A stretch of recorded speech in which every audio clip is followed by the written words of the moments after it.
Hello everyone, welcome to my new academy channel. जैसा कि मैं आज लेके आई हूँ क्लास 12 का जितना भी डायग्राम एनसीईआरटी में दिया है सब कुछ लेके आई हूँ। आज हर एक डायग्राम को बहुत अच्छे से एक्सप्लेन करूंगी। जो इंपॉर्टेंट रहेगा कि एग्जाम में कौन सा डायग्राम आ सकता है वो भी बताऊंगी साथ में। चलिए स्टार्ट करते हैं। जो हमारा पहला चैप्टर है sexual reproduction in flowering plant, ठीक है, उसका पहला डायग्राम देखिए। फ्लावर का एक सिंपल फ्लावर है, ठीक है, ये सिंपल हो गया। ठीक, ये जो होगा, जो कलर हमको दिखता है ना, सुंदर कलर फ्लावर का, जो इससे हम अट्रैक्ट होते हैं वो क्या होता है, पिटल होता है। ठीक है, ये देखिए, इसको बोलते हैं एंथर। ये वाला जो सिलिंड्रिकल पार्ट है इसको बोलते हैं फिलामेंट। ये मेल स्ट्रक्चर है, इसे साथ में बोलते हैं स्टैमेन, ठीक है, या फिर बोल सकते हैं एंड्रोसियम। ये मेल का बोल सकते हैं रिप्रोडक्टिव ऑर्गन है। ठीक है, ये वाला देखिए फीमेल का पार्ट है। ठीक है, जो सबसे ऊपर होगा ये स्टिग्मा होगा। ये लॉन्ग सिलेंडर जो स्टॉक दिख रहा है इसको बोलेंगे स्टाइल, और नीचे ओवरी होगा। जब भी पॉलिनेशन होता है, जो पॉलन ग्रेन आके जर्मिनेशन कहाँ करते हैं, स्टिग्मा वाले पार्ट पे। फिर उनका जो पॉलन टिप का जर्मिनेशन होता है इसी के थ्रू ऐसे जाके कहाँ पहुंच जाते हैं, female gametophyte means embryo sac के पास। ठीक है, अब आगे चलते हैं। नेक्स्ट डायग्राम दिया गया है, ये है एंथर, ये वाला फिलामेंट है, इसको साथ में बोलेंगे स्टैमेन। ठीक है, ये कैसे होते हैं, जनरली जो होते हैं बाइलोब्ड होते हैं। ठीक है, इनमें दो लोब पाई जाते हैं। देखिए, एक लोब यहाँ है, एक यहाँ है। ठीक है, इसके अलावा इनको बोलते हैं डाइथीकस, मीन्स इस तरीके से जैसे लोब बना हुआ है तो एक थीका यहाँ पाया जाता है, एक थीका यहाँ, मीन्स कि एक लोब में एक एक थीका पाया जाता है। यहाँ देखिए, इसे बोलते हैं डाइथीकस भी। ठीक, यहाँ देखिए, इसका जो स्ट्रक्चर है इसको बोलते हैं हम टेट्रागोनल स्ट्रक्चर है। यहाँ पे जो लाइनिंग इस तरीके से की गई है, चार कोनों वाला। ठीक, यहाँ पे पॉलन सैक है। ठीक है, और इसमें क्या होते हैं, पॉलन ग्रेन बनते हैं।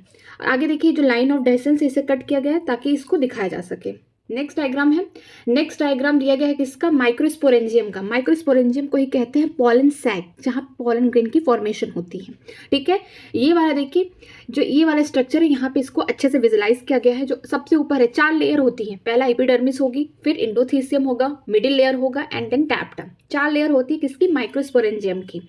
जो अपर होगा एपिडर्मिस, जैसे कि हम जानते हैं जो अपर सरफेस होता है वो क्या होता है, एपिडर्मिस होता है। इसके बाद होगा एंडोथीसियम, फिर दो या तीन लेयर जो होती है वो मिडिल लेयर होती है। ठीक है, इसके बाद कौन आएगा, टैप्टम। जो टैप्टम होता है ना, वो बोल सकते हैं कि मल्टी न्यूक्लिएटेड होता है। उसमें तो न्यूक्लियस का डिवीजन हो गया, लेकिन जो सेल का डिवीजन नहीं हो पाया, इसीलिए एक सेल में हमको कई सारे न्यूक्लियस देखने को मिलते हैं। जो बाहर के तीन लेयर होती हैं, जिसको बोलते हैं एपिडर्मिस हो गया, एंडोथीसियम, मिडिल लेयर, ये क्या करती है, प्रोटेक्ट करती है पॉलन ग्रेन को। इसके अलावा ये क्या करते हैं, जब पॉलन ग्रेन पूरी तरीके से मैच्योर हो जाता है माइक्रोस्पोरेंजियम या पॉलन सैक में, तो ये क्या करते हैं, डेसेंस मींस की पॉलन ग्रेन को क्या करती है, डिस्पर्स कराने में हेल्प करती है। इसके अलावा जो टैप्टम होता है ये नरिशमेंट प्रोवाइड करता है डेवलपिंग पॉलन ग्रेन को। ये आप यहाँ पे देख रहे होंगे कुछ सेल है, इसको बोलते हैं माइक्रो स्पोर मदर सेल। यही सेल आगे चल के मियोसिस करके यहाँ पे बनाते हैं पॉलन ग्रेन की फॉर्मेशन होता है। ठीक है, ये वाला पूरा हो गया। बीच में क्या है, कनेक्टिव। ये देखिए, जैसे हमने देखा था ना कि क्या है, टेट्रागोनल स्ट्रक्चर है किसका, जो एंथर है उसके ऊपर जो बाइलोब स्ट्रक्चर है वो कैसा, टेट्रागोनल है, मीन्स की चार माइक्रोस्पोरेंजियम पाए जाएंगे इस तरीके से। ठीक है, और यही होगा, ये माइक्रोस्पोरेंजियम का ये चार वॉल है, जैसे epidermis, endothecium, middle layer, tapetum. ठीक है, ये चारों वॉल है। इसके अलावा यहाँ पे भी देखिए दिखाया गया है, ये जो ऊपर की वॉल है सबसे आउटर, जो एपिडर्मिस हो गया, इसके बाद एंडोथीसियम हो गया, फिर जो तीसरी लेयर है वो है मिडिल लेयर, इसके बाद अंदर टैप्टम है, और ये स्पोरोजेनस टिश्यू यही आगे चल के क्या करेंगी, मियोसिस करेंगे। मियोसिस करके पॉलन ग्रेन बनाएंगे। देखिए, इस तरीके से जब पॉलन ग्रेन बन जाता है तो तीनों लेयर मैंने बताया था, एपिडर्मिस, एंडोथीसियम, मिडिल लेयर ना, यही हेल्प करती है जो पॉलन सैक है ना उसको तोड़ने में। तभी तो जो पॉलन ग्रेन हजारों बन चुके हैं, इनको बाहर डिस्पर्स्ड कराने में हेल्प करेंगे। ठीक है, आगे चलते हैं। ये है देखिए, पॉलन ग्रेन को इलेक्ट्रॉन माइक्रोग्राफ की हेल्प से देखा गया कि जो पॉलन ग्रेन होते हैं उनके डिफरेंट शेप एंड साइज होते हैं, डिफरेंट टाइप की डिजाइन होती है। ऐसे डिजाइन क्यों होता है, क्योंकि हम जानते हैं कि जो पॉलन ग्रेन है उनमें दो लेयर पाई जाती है। जो बाहर की लेयर होती है वो स्पोरोपॉलिन की बनी होती है, इसको एक्साइन कहते हैं।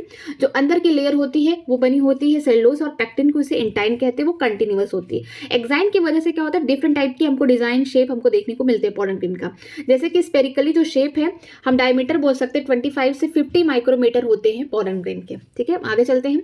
ये देखिए किस तरीके से माइक्रोस्पोरोजेनेसिस होता है, मींस माइक्रोस्पोर मदर सेल से जब मियोसिस होकर चार माइक्रोस्पोर टेट्राड बनेंगे इस तरीके से। अब इसके पूरे एकदम सटे सटे होंगे, क्लस्टर के फॉर्म में होंगे, इसीलिए इसको बोलते हैं माइक्रोस्पोर टेट्राड, मींस चार एक साथ क्या है, माइक्रोस्पोर है।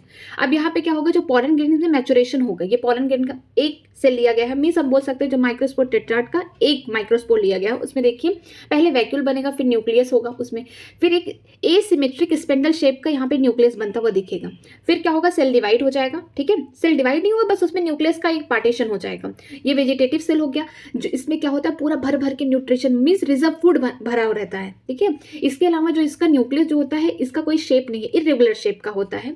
और जो छोटा सा सेल होगा जो फ्लोट करेगा कहाँ, साइटोप्लाज्म ऑफ वेजिटेटिव सेल को, इसे हम बोलते हैं जनरेटिव सेल। यही सेल आगे चल के यही इसका न्यूक्लियस डिवाइड करके 2 मेल गैमेट्स बनाता है, ठीक है। यही जाके आगे क्या करते हैं, बोल सकते हैं सिंगैमी कर सकते हैं, फर्टिलाइजेशन जाके यही करते हैं, ठीक है। तो इनका जो न्यूक्लियस होता है एसिमेट्रिकल शेप का होता है। आगे चलते हैं, आगे दिया गया है कि फ्लावर कि जो फीमेल वाले पार्ट है उनका, ये हिबिस्कस का पार्ट है, ये हो गया इसका स्टिग्मा हो गया, स्टाइल हो गया, ओवरी हो गया, थैलमस से जुड़ा हुआ है। इसके अलावा कुछ ऐसे फ्लावर होते हैं जिनमें हमको देखने को मिलता है कि मल्टी कार्पेलरी मीन्स जो फीमेल के पार्ट है बहुत ढेर सारे होंगे, बस चिपके चिपके होंगे, मीन्स फ्यूज्ड फॉर्म में होंगे, उन्हें हम बोलते हैं सिनकार्पस, ठीक है।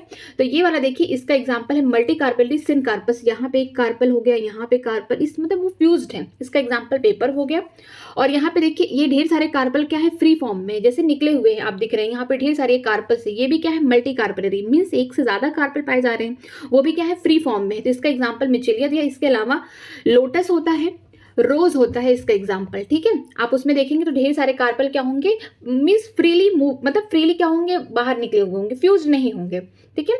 अब देखिए ये है एनाट्रोफस ओव्यूल का स्ट्रक्चर। यहाँ पे देखिए ये वाला जो एंड है ये चला जाए, ये पूरा ओव्यूल का स्ट्रक्चर है उल्टा, ठीक है, इसीलिए यहाँ पे लिखा है एनाट्रोफस। ये बोल सकते हैं इन्वर्टेड स्ट्रक्चर है ओव्यूल का।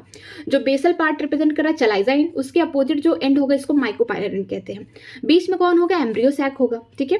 यहाँ पे उसके साइड में क्या होंगे, कुछ ऐसे सेल होंगे जो एम्ब्रियो सैक को न्यूट्रिशन देंगे, ठीक है। हम ये भी बोल सकते हैं जो न्यूक्लियस है उसका ही सेल आगे चल के क्या बना दिया, एम्ब्रियो सैक बना लिया है, ठीक है। तो यहाँ पे क्या होगा, इसके जस्ट बगल में न्यूक्लियस होंगे जो क्या देते हैं, नरिशमेंट देते हैं। इसके अलावा यहाँ पे इनर इंटीग्यूमेंट है जो प्रोटेक्शन की तरह काम करते हैं, आउटर इंटीग्यूमेंट। ये दोनों जो इंटीग्यूमेंट होते हैं प्रोटेक्शन तो देते हैं एम्ब्रियो सैक के अलावा। इसके अलावा आपको ये देखने को मिलेगा कि जो माइकोपाइलर एंड है उसको उसने क्लोज नहीं किया है। क्यों नहीं किया है, क्योंकि यही वो रीजन है जहां से पॉलन ट्यूब वगैरह सब कुछ एम्ब्रियो सैक के पास आएंगे, ठीक है। इसके अलावा यहाँ पे देखेंगे कि ये जो माइकोपाइलर एंड है और ये फ्यूनिकल, ये जो फ्यूनिकल है, फ्यूनिकल क्या करता है कि ओव्यूल को जोड़ता है किससे, प्लासेंटा से। ये कहीं एक ओव्यूल का मतलब स्ट्रक्चर दिया गया है, बहुत सारे ओव्यूल हो सकते हैं ओवरी में, तो उसका एक स्ट्रक्चर दिया गया है कि ओव्यूल किससे जुड़ा है। ये मान लीजिए बड़ी सी ओवरी होगी, फिर क्या होगा, प्लासेंटा होगा और एक ओव्यूल है मान लीजिए उसमें, तो क्या होगा उसमें जो ये ओव्यूल है किससे जुड़ा है, प्लासेंटा से जुड़ा है। कौन से पार्ट से, फ्यूनिकल से, और रीजन क्या है, हाइलम रीजन है, ठीक है। आगे चलते हैं, अब आगे देखेंगे कि किस तरीके से मेगास्पोरोजेनेसिस होता है, मतलब कि हम लोग यहाँ पे मेगास्पोर बनाने की कोशिश करेंगे, मींस फीमेल गैमेटोफाइट बनेगा, ठीक है। यहाँ पे हो गया माइकोपाइलर एंड हो गया और ये वाला चलाइजा एंड होगा उसके अपोजिट, ठीक है। यहाँ पे न्यूक्लियस का एक सेल आगे जाएगा जो डिवाइड करेगा, उसको बोलेंगे मेगास्पोर और मदर सेल। अब मेगास्पोर मदर सेल का मतलब है 2n क्रोमोसोम होगा, इनमें क्या होगा, मियोसिस होगा। जब पहली बार मियोसिस हुआ तो क्या हो गया, 2 सेल बने, इसीलिए यहाँ पे लिखा है मेगास्पोर डायड लिखा गया।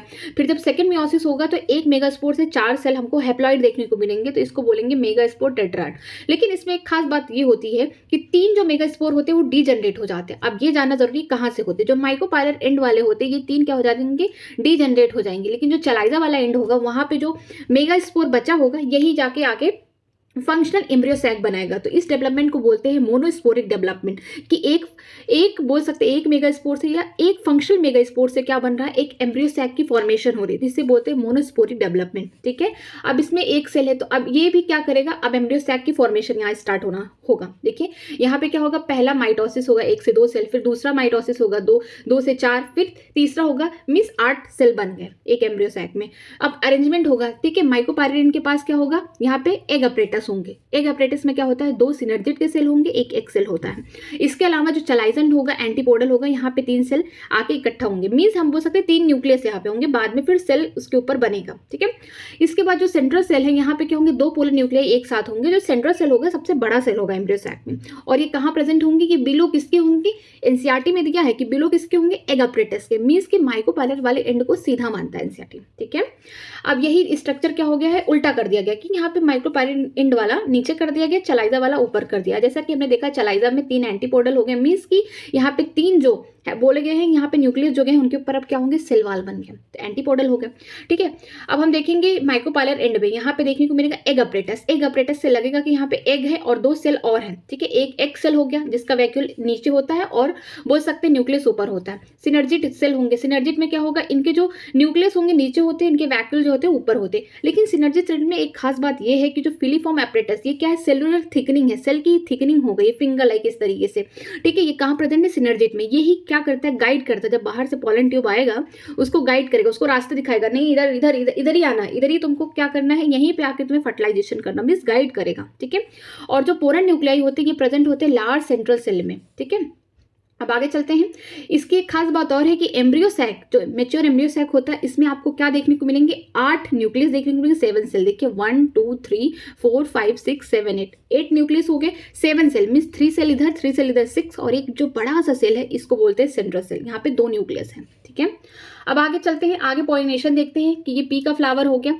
इसमें क्या होता है, सेल्फ पॉलिनेशन होते हैं, बहुत पास पास मेल और फीमेल वाले पार्ट प्रेजेंट होते हैं। ठीक है, इसमें क्या देखने को मिलेगा, इसमें क्रॉस पॉलिनेशन है, फ्लावर पूरी तरीके से एक्सपोज्ड है, तो कहीं से भी पॉलन ग्रेन आके यहाँ पे गिर सकता है, तो यहाँ पे क्रॉस पॉलिनेशन हो सकता है। लेकिन ये वाला जो फ्लावर है एक ऐसा प्लांट है जिसमें हमने एग्जाम्पल पढ़ा था, एक शॉर्ट ट्रिक देती हूँ, COV cop, C for Commelina, O for Oxalis, V for Viola, जिसे हम कॉमन पेंसी कहते हैं। इनमें हमें 2 टाइप के फ्लावर देखने को मिलते हैं, एक क्लिस्टोगैमस होता है, कैस्मोगैमस। क्लिस्टोगैमस ऐसा फ्लावर होंगे जिसमें क्या होंगे, पूरी तरीके से क्लोज्ड होंगे, उनमें क्या होगा, ऑटोगैमी ज्यादा होगा। ठीक है, उसमें ऑटोगैमी ही होगा, उसे पॉलिनेटर की कोई जरूरत नहीं है, और सिट फॉर्मेशन भी हो जाएगा वहां पे पूरी तरीके से। ठीक है, इसके अलावा जो क्लैस्मोगैमस होंगे वो फ्लावर क्या होंगे, एक्सपोज्ड होंगे, उसमें ऑटोगैमी भी हो सकता है, या फिर हम बोल सकते हैं जिक्नोगैमी भी हो सकता है, जिनोगैमी भी हो सकता है।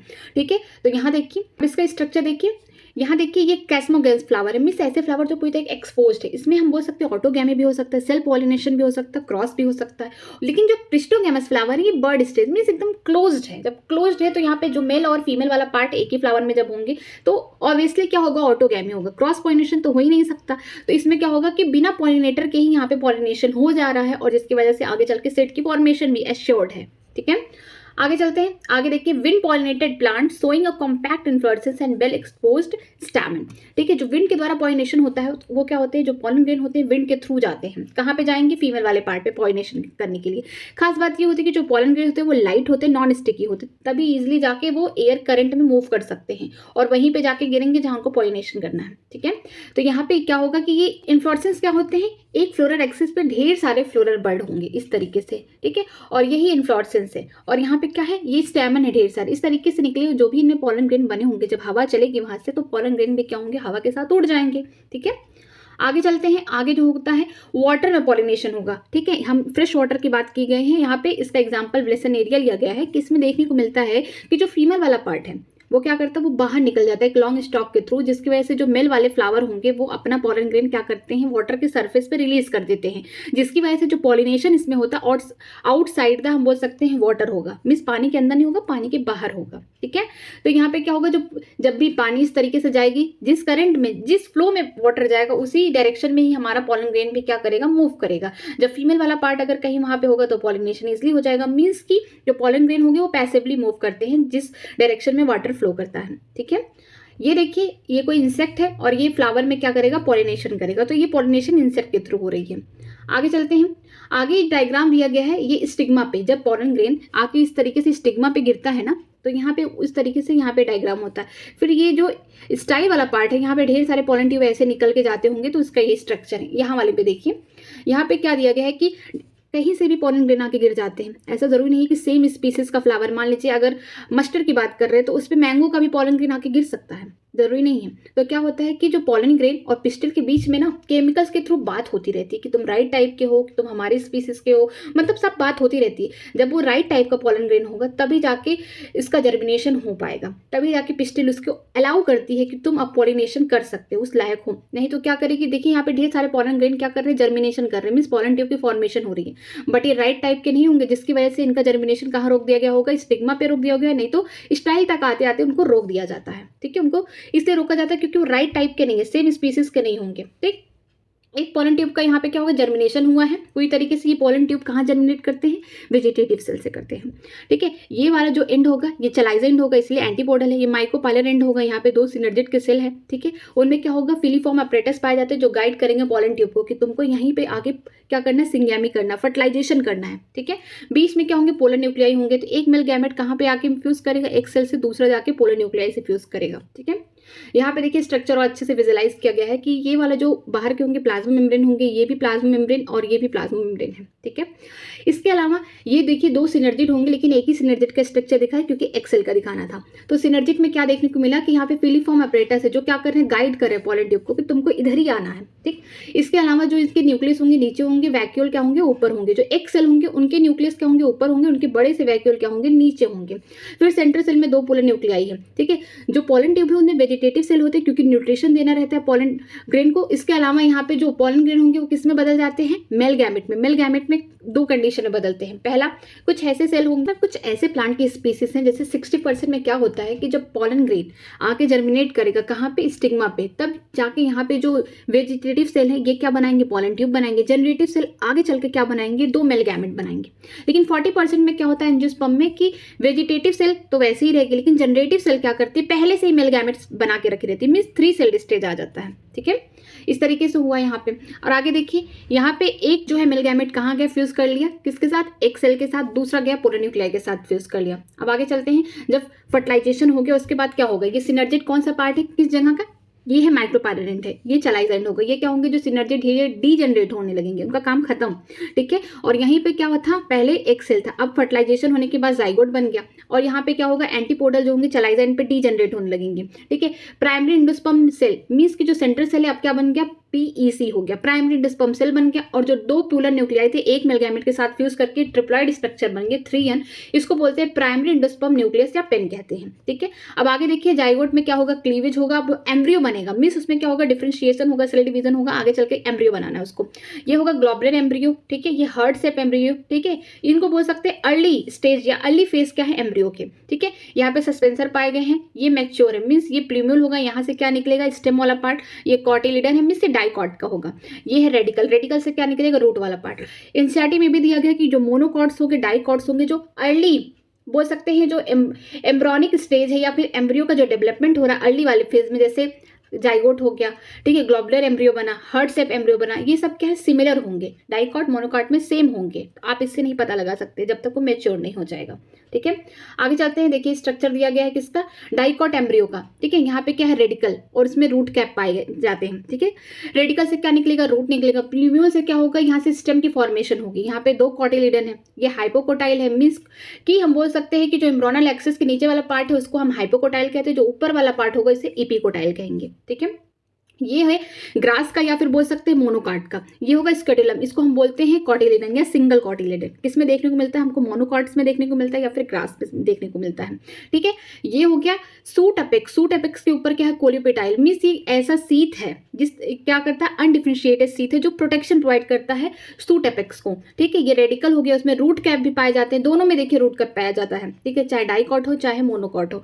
लेकिन जो रूट कैप है इसके ऊपर भी कवरिंग देखने को मिलती है मोनोकॉट में या ग्रासेस में, इसको बोलते हैं कॉलियोराइजा, ठीक है। इपीब्लास्ट है, इसका कोई इस स्ट्रक्चर का कोई काम नहीं, मींस ये रूडिमेंट्री स्ट्रक्चर है, ठीक है। आगे चलते हैं सीट का स्ट्रक्चर, कॉटिलिडन मींस ये डाइकॉट का होगा, यहाँ पे एक कॉटिलिडन 2, ये माइकोपाइल है, ठीक है। इसके अलावा आपको देखने को मिलेगा हाइपिकोटाइल रूट एक्सिस, यहाँ पे नीचे वाला जो यहाँ पे इम्ब्रोनल एक्सिस जो होगा, ऊपर वाला पार्ट को बोलते हैं एपिकोटाइल या फिर नीचे वाले पार्ट को बोलेंगे हाइपोकोटाइल। जो नीचे वाला होगा वो रूट बनाने की कोशिश करेगा, जो ऊपर वाला होगा वो स्टेम की फॉर्मेशन करेगा, ठीक है। ये इसमें कॉटिलिडन होगी। जो साइड साइड में देखने को मिल रहा है ये इंडोस्पर्म, इंडोस्पर्म में क्या होता है, खाना भरा होता है, रिजर्व फूड होते हैं, ठीक है। ये ऊपर क्या है, सीड कोट है, ठीक है। यहाँ पे भी वही है कि यहाँ पे शूट एपिकल मेरिस्टम, यहाँ पे शूट बनेगा। शूट का मतलब क्या होगा कि स्टेम की फॉर्मेशन होगी, और नीचे क्या होगा, रूट टिप है, मींस यहाँ पे रूट की फॉर्मेशन होगी, ठीक है। यहाँ पे देखिए इस वाले स्ट्रक्चर में ऊपर क्या है, सीड कोट है, मींस सीड है। ये क्या है, एक कॉटिलिडन है, सिंगल कॉटिलिडन है। इसके अलावा ये दिया है शूट एपिकल मेरिस्टम, यहाँ से क्या बनेगा, इस तरीके से प्लांट की ग्रोथ होगी, मींस यहाँ पे सूट वाला फॉर्मेशन होगा। नीचे क्या है, रूट टिप, मींस यहाँ से रूट की फॉर्मेशन होगी। ये तभी यहाँ पे लिखा गया हाइपोकोटाइल रूट एक्सिस की एम्ब्रोनल एक्सिस के नीचे वाला जो पार्ट है वो रूट बनाने में काम करेगा, ठीक है। ये ये है एंडोस्पर्म, ठीक है, इस यहाँ पे इनको रिजर्व फूड प्रेजेंट है यहाँ पे। फिर यहाँ पे देखिए सीड किसका है, मेज का दिया गया है। ये होगा पेरिकार्प, मीन्स की हम बोल सकते हैं आउटर वाली कवरिंग, ठीक है। ये एंडोस्पर्म है, इसमें खूब खाना भरा हुआ है। इसके अलावा एक सिंगल स्क्रोटेलम है, मीन्स कि इसमें एक कोटिलेडन पाया गया है। ये हो गया प्लीम्यूल, प्लीम्यूल के ऊपर क्या है, कोलियोपिटाइल पाया जा रहा है, मीन्स की अनडिफरेंशिएटेड सीथ है, ठीक है। ये हो गया रेडिकल, इसके नीचे भी क्या पाया जा रहा है, एक सीथ पाया जा रहा है, एक कवरिंग पाई जा रही है, जिसको बोलते हैं कोलियोराइजम, ठीक है। आगे देखते हैं, आगे ये स्ट्रक्चर है एप्पल का, जिसे हम फॉल्स फ्रूट भी कहते हैं, ठीक है। क्यों? क्योंकि ये थैलमस से बनता है, ये कभी ओवरी से नहीं बनता है। मैंने एक ट्रिक दिया था जिसको बोले थे सैक। सैक का मतलब है कि ऐसे फ्रूट जो थैलमस से बने, ना कि ओवरी से। S for strawberry, A for apple, C for हो गया कैस्यू, मीन्स जो हम लोग काजू खाते हैं, ठीक है। यहाँ पे क्या हो रहा है कि ये जो फ्रूट बना है एप्पल का, ये थैलमस से बना है। यहाँ बीच में क्या होंगे, उसके बीज हैं, ठीक है। ये क्या होते हैं, एंडोकार्प होते हैं। जो मीजोकार्प होता है वो हम खाते हैं, ठीक है। ये हो गया स्ट्रॉबेरी, ये बीच वाला जो पार्ट है पूरा, इसको थैलमस बोलते हैं, जो इसमें छोटे छोटे एक्ने पाए जाते हैं। अब आगे चलते हैं ह्यूमन रिप्रोडक्शन, ठीक है। ह्यूमन रिप्रोडक्शन का स्ट्रक्चर देखते हैं मेल वाला। चलिए पहले इसको देखते हैं, फिर ये समझ में आएगा। मेल में क्या है कि मेल में देखिए टेस्टिस पाए जाते हैं 2, ठीक है। इसमें क्या होता है, टेस्टिकुलर लोब्यूल होते हैं। एक टेस्टिस में 250 कंपार्टमेंट होते हैं, तो दोनों में कितने होंगे, 500 हो गए, ठीक है। इसके अलावा इसमें क्या बनते हैं, स्पर्म की फॉर्मेशन होती है। एक टेस्टिकुलर लोब्यूल में क्या होता है, 1 से 3 हाईली कॉइल्ड सेमिनिफरस ट्यूब्यूल पाए जाते हैं, जिसमें क्या होता है, स्पर्म बनता है, ठीक है। अब यहाँ देखिए अब स्पर्म तो कहाँ बनेगा, सेमिनिफरस ट्यूब्यूल में, मीन्स हम बोल सकते हैं टेस्टिकुलर लोब्यूल में बनेगा। अब स्पर्म का जो पाथवे है वो कैसा है, देखिए रेटी टेस्टिस, इसके बाद वासा इन्फ्लुएंसिया, एपिडिडाइमिस, फिर जाएगा वॉश डिफरेंस। ये चारों जो है इसको बोलते हैं एसेसरी डक्ट, ठीक है। अब वॉश डिफरेंस से कहाँ जाएगा, सिमानल वेसाइकल में, इसके बाद प्रोस्टेट ग्लैंड में, इसके बाद बल्बो यूथर ग्लैंड या फिर कॉपरस ग्लैंड बोलते हैं। ये क्या है, इसको बोलते हैं एसेसरी ग्लैंड मेल में, ठीक है। इसके बाद यूरेथ्रा से पास होते हुए बाहर चला जाएगा। ये जो बाहर की जो इसको बोलते हैं, जो टिप है, इसको बोलते हैं ग्लैंस पेनिस, या फिर इसके ऊपर जो स्किन है उसे बोलते हैं फॉर स्किन, ठीक है। ये कंप्लीट हो गया। यहाँ पे देखिए ये क्या है, यूरिनरी ब्लैडर है। जो मेल होते हैं ना, मेल में जो स्पर्म का और यूरिन का पाथवे सेम होता है, मीन्स यूरेथ्रा से ही पास करते हैं, ठीक है। आगे देखिए यही स्ट्रक्चर यहाँ पे दिया गया कि स्क्रोटम है, जो टेस्टिस होता है बॉडी के बाहर होता है, क्योंकि स्पर्मेटोजेनेसिस जो होता है उसको टेम्परेचर 2 से लेकर 2.5 डिग्री सेल्सियस ह्यूमन की बॉडी से टेम्परेचर से कम चाहिए, इसीलिए यहाँ पे टेस्टिस है, ठीक है। यहाँ पे अब यहाँ से जो यहाँ पे जा रहा है ये कौन होगा, वॉश डिफरेंस होगा। कहाँ पे जा रहा है, ये जा रहा है सिमाइनल वेसाइकल के पास, मीन्स एसेसरी ग्लैंड के पास जा रहा है। जो सिमाइनल वेसाइकल होते हैं वो 2 होते हैं, मीन्स एक पेयर होते हैं, ठीक है। प्रोस्टेट जो होता है सिंगल होता है। इसके अलावा जो बल्बो यूथर ग्लैंड होते हैं वो 2 होते हैं, मीन्स पेयर में होते हैं, ठीक है। यहाँ से जाएगा, यहाँ से देखिए एक डक्ट निकल रहा है जिसको बोलते हैं एजैकुलेटरी डक्ट। ये क्या है, जो मेल का यूरिनरी ब्लैडर है, यहाँ पे यूरिन स्टोर होगा। अब देखिए दोनों एक ही पासेज में हो जाएंगे, मीन्स एक ही पाइप, एक ही पाथवे फॉलो करेंगे। एजैकुलेटरी डक्ट हो गए, यहाँ से एक ही डक्ट हो जाएंगी। अब इस तरीके से यूरेथ्रा से पास हो जाएगा, ठीक है। ये जो होंगी प्रोस्टेट होंगी, बल्बो यूथर ग्लैंड होंगे। ऊपर क्या होगा, यहाँ पे ग्लैंस पेनिस है, उस पर ऊपर स्किन जो है फोर स्किन हो गया, ठीक है। अब आगे चलते हैं। आगे हमने बताया कि जो कंपार्टमेंट है 250, ठीक है, उसमें क्या होते हैं, इस तरीके से कंपार्टमेंट होंगे टेस्टिस के अंदर। तो 1 से लेकर 3 हाईली कॉइल्ड सेमिनिफरस ट्यूब्यूल पाए जाते हैं। तो जो सेमिनिफरस ट्यूब्यूल है उसका स्ट्रक्चर ऐसा होता है कि अंदर 2 टाइप की सेल पाई जाती है, जिसको बोलते हैं मेल जर्म सेल या फिर स्पर्मेटोगोनिया। दूसरा होता है सर्टोली सेल। जो मेल जर्म सेल होते हैं यही जाके स्पर्मेटोजेनेसिस करते हैं, स्पर्म की फॉर्मेशन करते हैं। जो सर्टोली सेल होते हैं ये न्यूट्रिशन प्रोवाइड करते हैं। इसके अलावा जो बाहर का स्पेस होता है, ठीक है, इसमें इंटरस्टिशियल स्पेस में क्या होता है, इंटरस्टिशियल सेल पाए जाते हैं, जिसे हम बोलते हैं लेडिंग सेल, ठीक है। अब उसका स्ट्रक्चर दिया गया है कि ये मान लीजिए किसका, सेमिनिफरस ट्यूब्यूल का स्ट्रक्चर है, ठीक है। ये अंदर वाला पार्ट है और ये बाहर वाला जो रेड है ये बोल सकते हैं कि बाहर वाला स्पेस है, इसको बोलेंगे इंटरस्टिशियल सेल। यहाँ पे लेडिंग सेल पाए जाते हैं जो क्या करते हैं, एंड्रोजन बनाते हैं, हार्मोन, मेल का सेक्स हार्मोन। इसके अलावा जो अंदर वाला पार्ट होगा इसमें पाए जाएंगे स्पर्मेटोगोनिया, जिसको मेल जर्म सेल कहते हैं। आगे चल के ये क्या बनाते हैं, स्पर्म की फॉर्मेशन करते हैं। ये स्पर्मेटो जो हुआ, देखिए मीन्स स्पर्म बन चुका है। ये सर्टोली सेल, देखिए कुछ स्पर्मेटो जो क्या होते हैं, इम्बेडेड हो जाते हैं उनका हेड, क्योंकि उनको न्यूट्रिशन लेना है, ठीक है। अब आगे चलते हैं फीमेल के स्ट्रक्चर का। जो फीमेल का पेल्विक स्ट्रक्चर है, ठीक है, उसका हम लोग डायग्राम देखते हैं। ये क्या है, यूट्रस। इस जो फीमेल है ना, इसमें तीनों पाथवे जो होंगे, चाहे यूरिन के हो, चाहे फीकल मैटर के होंगे, चाहे डिलीवरी का होगा, तीनों डिफरेंट होगा, ठीक है। तो सबसे पहले हम लोग स्टार्ट करते हैं यूट्रस से। ये जो होगा यूट्रस है, ठीक है। इसके अलावा इसको सर्विक्स बोलेंगे और ये वाला जो होगा वजाइना हो गया, ठीक। ये आगे वाला जो पार्ट है इसको बोलते हैं यूरिनरी ब्लैडर, ठीक है। यहाँ पे यूरिन स्टोर होता है। इसके बाद यहाँ पे देखिए यूरेथ्रा होगा, इस तरीके से बाहर निकलेगा, ठीक है। यहाँ पे देखिए ये है प्यूबिक इम्फाइसिस। इसके अलावा यहाँ पे क्या होगा, यूरेथ्रा के बाद यहाँ पे एक फिंगर लाइक जो बाहर, ठीक है, आउटसाइड स्ट्रक्चर है, इसे हम क्लॉटिस बोलते हैं। फिर ये लाइबिया माइजोरा हो गया, ये लाइबिया माइनोरा हो गया, ये हो गया वर्जाइनल ओरिफाइस, ठीक है। ये वाला जो पार्ट होगा ये रेक्टम का पार्ट होगा, ये रेक्टम हो गया, ठीक है। यहाँ पे एनस हो गया। अब आगे चलते हैं। आगे दिया गया फीमेल रिप्रोडक्टिव स्ट्रक्चर। जो फीमेल का रिप्रोडक्टिव स्ट्रक्चर वो कैसे है, यहाँ पे देखने को मिलेगा आपको ओविडक्ट देखने को मिलेगा, ठीक है। इसके अलावा आपको ये देखने को मिलेगा यूट्रस, इसके वाला वजाइना। ये तीनों क्या होते हैं, फीमेल के एक्सेसरी डक्ट है, ठीक है। अब देखते हैं एक एक करके। ओवरी है, ओवरी और यूट्रस एक दूसरे से जुड़े होते हैं लिगामेंट से, ठीक है, वॉल से जिससे जुड़े होते हैं लिगामेंट। पेल्विक वॉल मीन्स ये जो पेक्टोरल वाला पार्ट हो गया, जो नीचे का पार्ट होता है उसको बोलते हैं पेल्विक रीजन, ठीक है। ये हो गया ओवरी। ओवरी से ओव्यूलेशन हुआ तो इसको भी कैच करना पड़ेगा, डायरेक्ट तो ओविडक्ट में चला नहीं जाएगा, तो इसके लिए जो इनफंडुबुलम है, इसके जो आगे स्ट्रक्चर है इसको बोलते हैं fimbriae, means finger like projection होगा, ये कैच करेंगे। जो इनफंडुबुलम होंगे ये बोल सकते हैं फनल लाइक शेप होगा।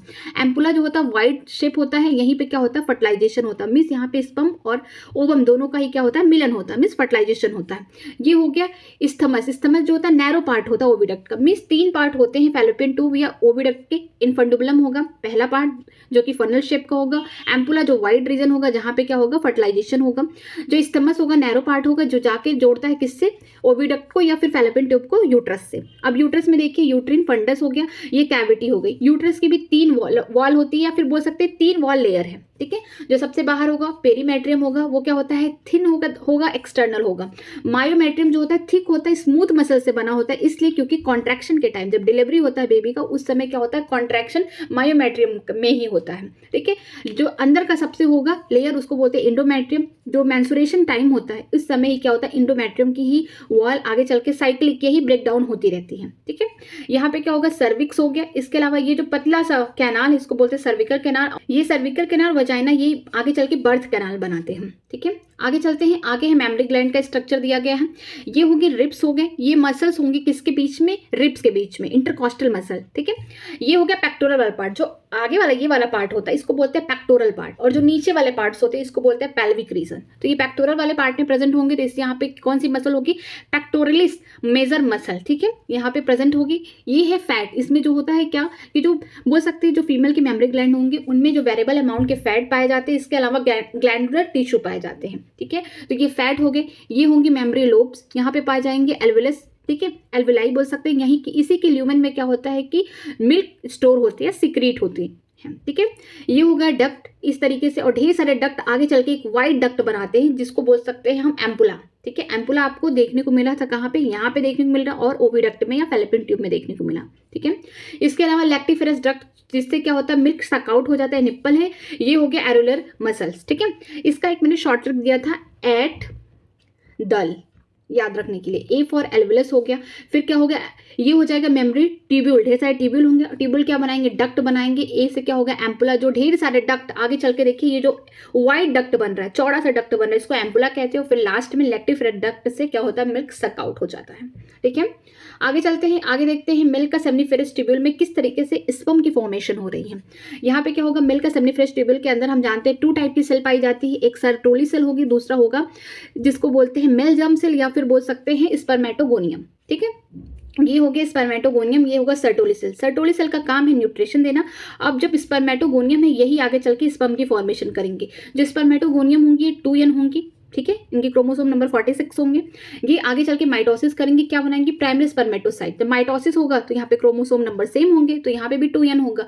लेकिन कुछ सेल जो होंगे प्राइमरी स्पर्मेटोसाइट के ये जाके फर्स्ट मियोटिक डिवीजन करेंगे, तो क्या बनाएंगे सेकेंडरी स्पर्मेटोसाइट। यहाँ पे क्रोमोसोम नंबर क्या हो गया, हाफ हो गया।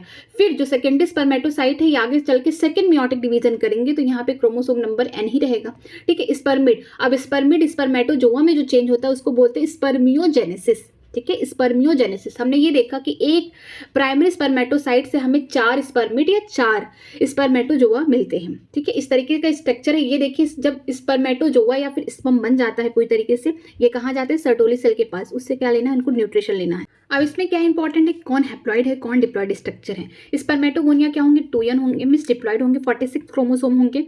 इसमें क्या हुआ है माइटोसिस हुआ है, तो माइटोसिस में क्या होता है सेम क्रोमोसोम नंबर होंगे, तो यहाँ पे भी 46 होंगे या फिर 2n होंगे। प्राइमरी स्पर्मेटोसाइट में फर्स्ट मियोटिक डिवीजन हुआ, यहाँ पे क्रोमोसोम नंबर हाफ हो जाएंगे 23 या फिर बोल सकते हैं हैप्लॉइड। फिर सेकेंडरी स्पर्मेटोसाइट में क्या हो जाएगा सेकेंड मियोटिक डिवीजन होगा, यहाँ पे भी 23 क्रोमोसोम होंगे, और स्पर्मेटोजोआ या स्पर्म में भी 23 होंगे, ठीक है।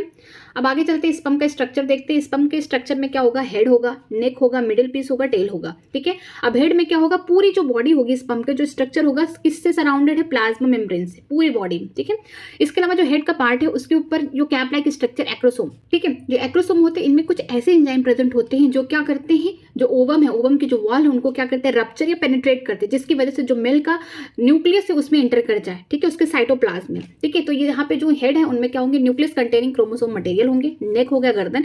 इसके अलावा जो मिडिल पीस है यहाँ पे ढेर सारे माइटोकॉन्ड्रिया पाए जाते हैं, ताकि जब स्पर्म फीमेल की रिप्रोडक्टिव ट्रैक में जाए तो उसको क्या करना है, स्विम करना है, आगे जाना है, कहाँ जाना है, एम्पुलर रीजन में जाना है, जहाँ पे क्या ओवम वेट कर रही है फर्टिलाइजेशन के लिए, ठीक है।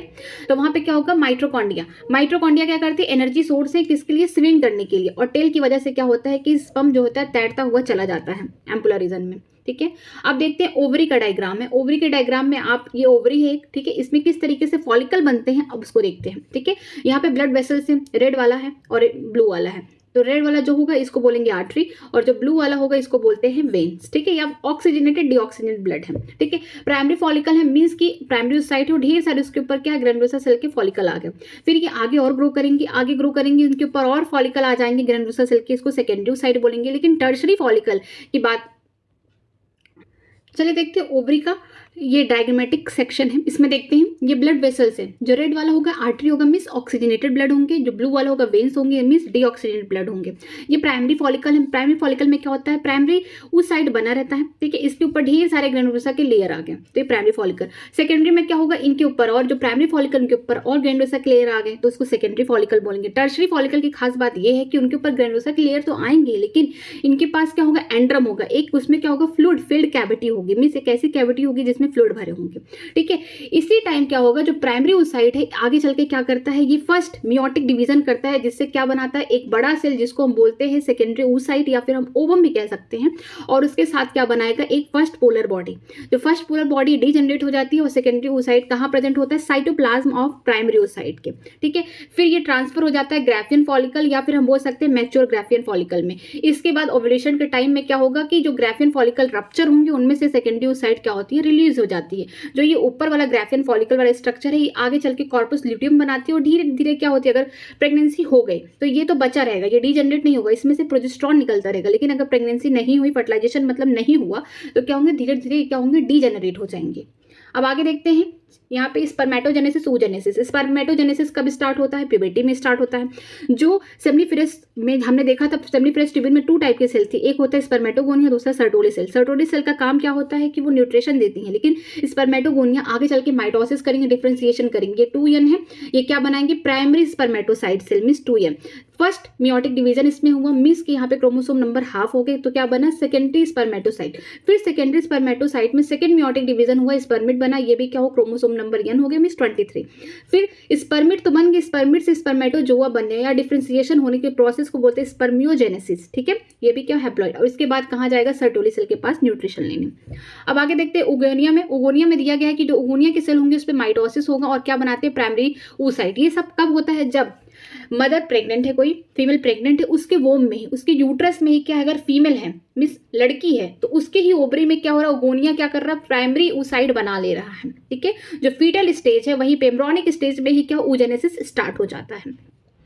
फिर इसके बाद जब बर्थ होता है, बर्थ से लेकर प्यूबर्टी के पहले तक बहुत ढेर सारी ओगोनिया क्या होती है, डीजेनरेट हो जाती है। प्राइमरी फॉलिकल क्या होता है, डीजेनरेट हो जाते हैं, हम बोल सकते हैं। कोई ओगोनिया बनता नहीं है, ना ही ऐड होता है, ठीक है, यहाँ पे। लेकिन प्यूबर्टी के बाद की कहानी, या प्यूबर्टी के बाद की कहानी ये होगी, जो प्राइमरी oocyte है इनके ऊपर प्राइमरी फॉलिकल है, अभी आगे चलेंगे सेकेंडरी फॉलिकल, जैसे ये वाला स्ट्रक्चर है, सेकेंडरी टर्सरी, ये प्यूबर्टी के बाद की कहानी होती है। फिर यहाँ पे टर्सरी, यहाँ पे ग्राफियन फॉलिकल बनेंगे, ठीक है। लेकिन टर्सरी फॉलिकल के अंदर क्या होगा, जो प्राइमरी oocyte होगा फर्स्ट मियोटिक डिवीजन कंप्लीट करेगा। किससे पहले कंप्लीट होगा, ओव्यूलेशन के पहले ही फर्स्ट मियोटिक डिवीजन इनका कंप्लीट हो जाएगा, मींस कि प्राइमरी oocyte अब आगे चल के क्या बनाएंगी, हैप्लॉइड, एक बड़ा सेल जिसको बोलेंगे सेकेंडरी oocyte या फिर ओवम भी बोल सकते हैं, उसके साथ एक छोटा सा सेल जिसको बोलेंगे फर्स्ट पोलर बॉडी। ये तो डीजनरेट हो जाएंगे, लेकिन यही सेकेंडरी oocyte कब रिलीज होती है, ओव्यूलेशन के टाइम, ठीक है। अब ओव्यूलेशन के टाइम हो गया, मान लीजिए कि दोनों ही स्पर्म और ओवम दोनों मिल गए, मींस फर्टिलाइजेशन होने वाला है, तो क्या होगा कि जो ओवम है उसका साइटोप्लाज्म बड़ा है, तो उसमें सेकेंडरी oocyte तो प्रेजेंट है। यहाँ पे मिल, जब मिल का यहाँ पे जो बोल सकते हैं न्यूक्लियस आने से पहले ही सेकेंडरी oocyte क्या करेगी, अपना फिर से सेकेंड मियोटिक डिवीजन करके एक बड़ा सेल बनाएगी जिसको ओवम बोलेंगे, या फिर मेच्योर फीमेल गैमेट बोल सकते हैं। इसके अलावा एक छोटा सा सेल बनेगा जिसको हम सेकेंड पोलर बॉडी बोल सकते हैं।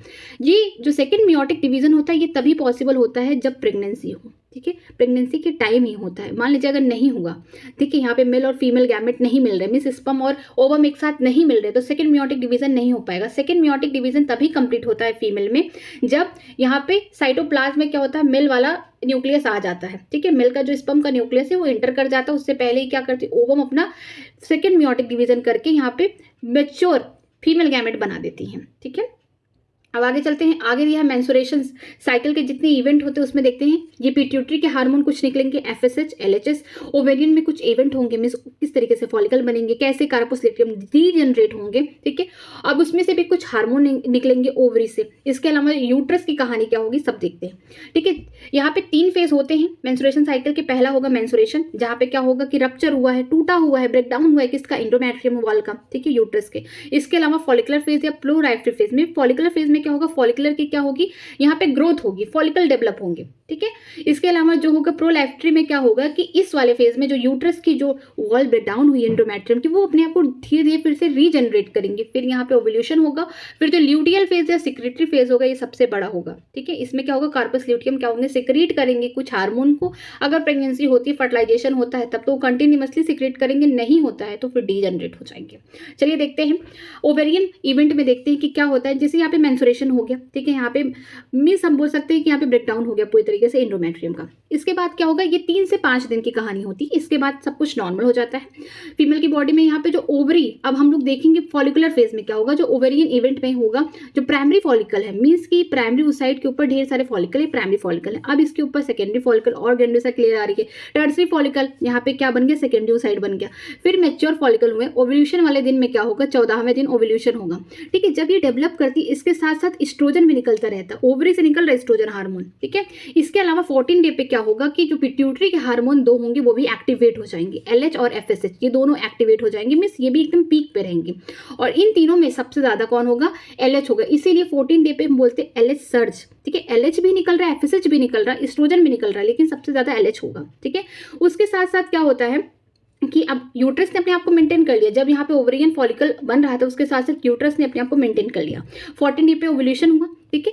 और जो ये ग्राफियन फॉलिकल है या फिर मैच्योर ग्राफियन फॉलिकल है, ये क्या होंगे, कार्पस ल्यूटियम में बनेंगे, अपने आप को डेवलप करेंगे, ठीक है। इसके बाद क्या होगा कि LH है, FSH का जो ग्राफ होगा एकदम डाउन हो जाएगा, ठीक है। लेकिन एस्ट्रोजन और प्रोजेस्टेरॉन का हाई रहेगा। प्रोजेस्टेरॉन का क्यों हाई रहेगा, क्योंकि ये जो कार्पस ल्यूटियम है इनमें से निकलता है प्रोजेस्टेरॉन हार्मोन, ठीक है। अब जो ल्यूटियल फेज या सिक्रेटरी फेज में जो हम बोल सकते हैं एंडोमेट्रियम की जो वॉल है और ज्यादा मींस अपने आप को ढेर सारे ब्लड वेसल्स बना ले, क्योंकि उसको लगता है कि फर्टिलाइजेशन होगा, इम्प्लांटेशन होगा।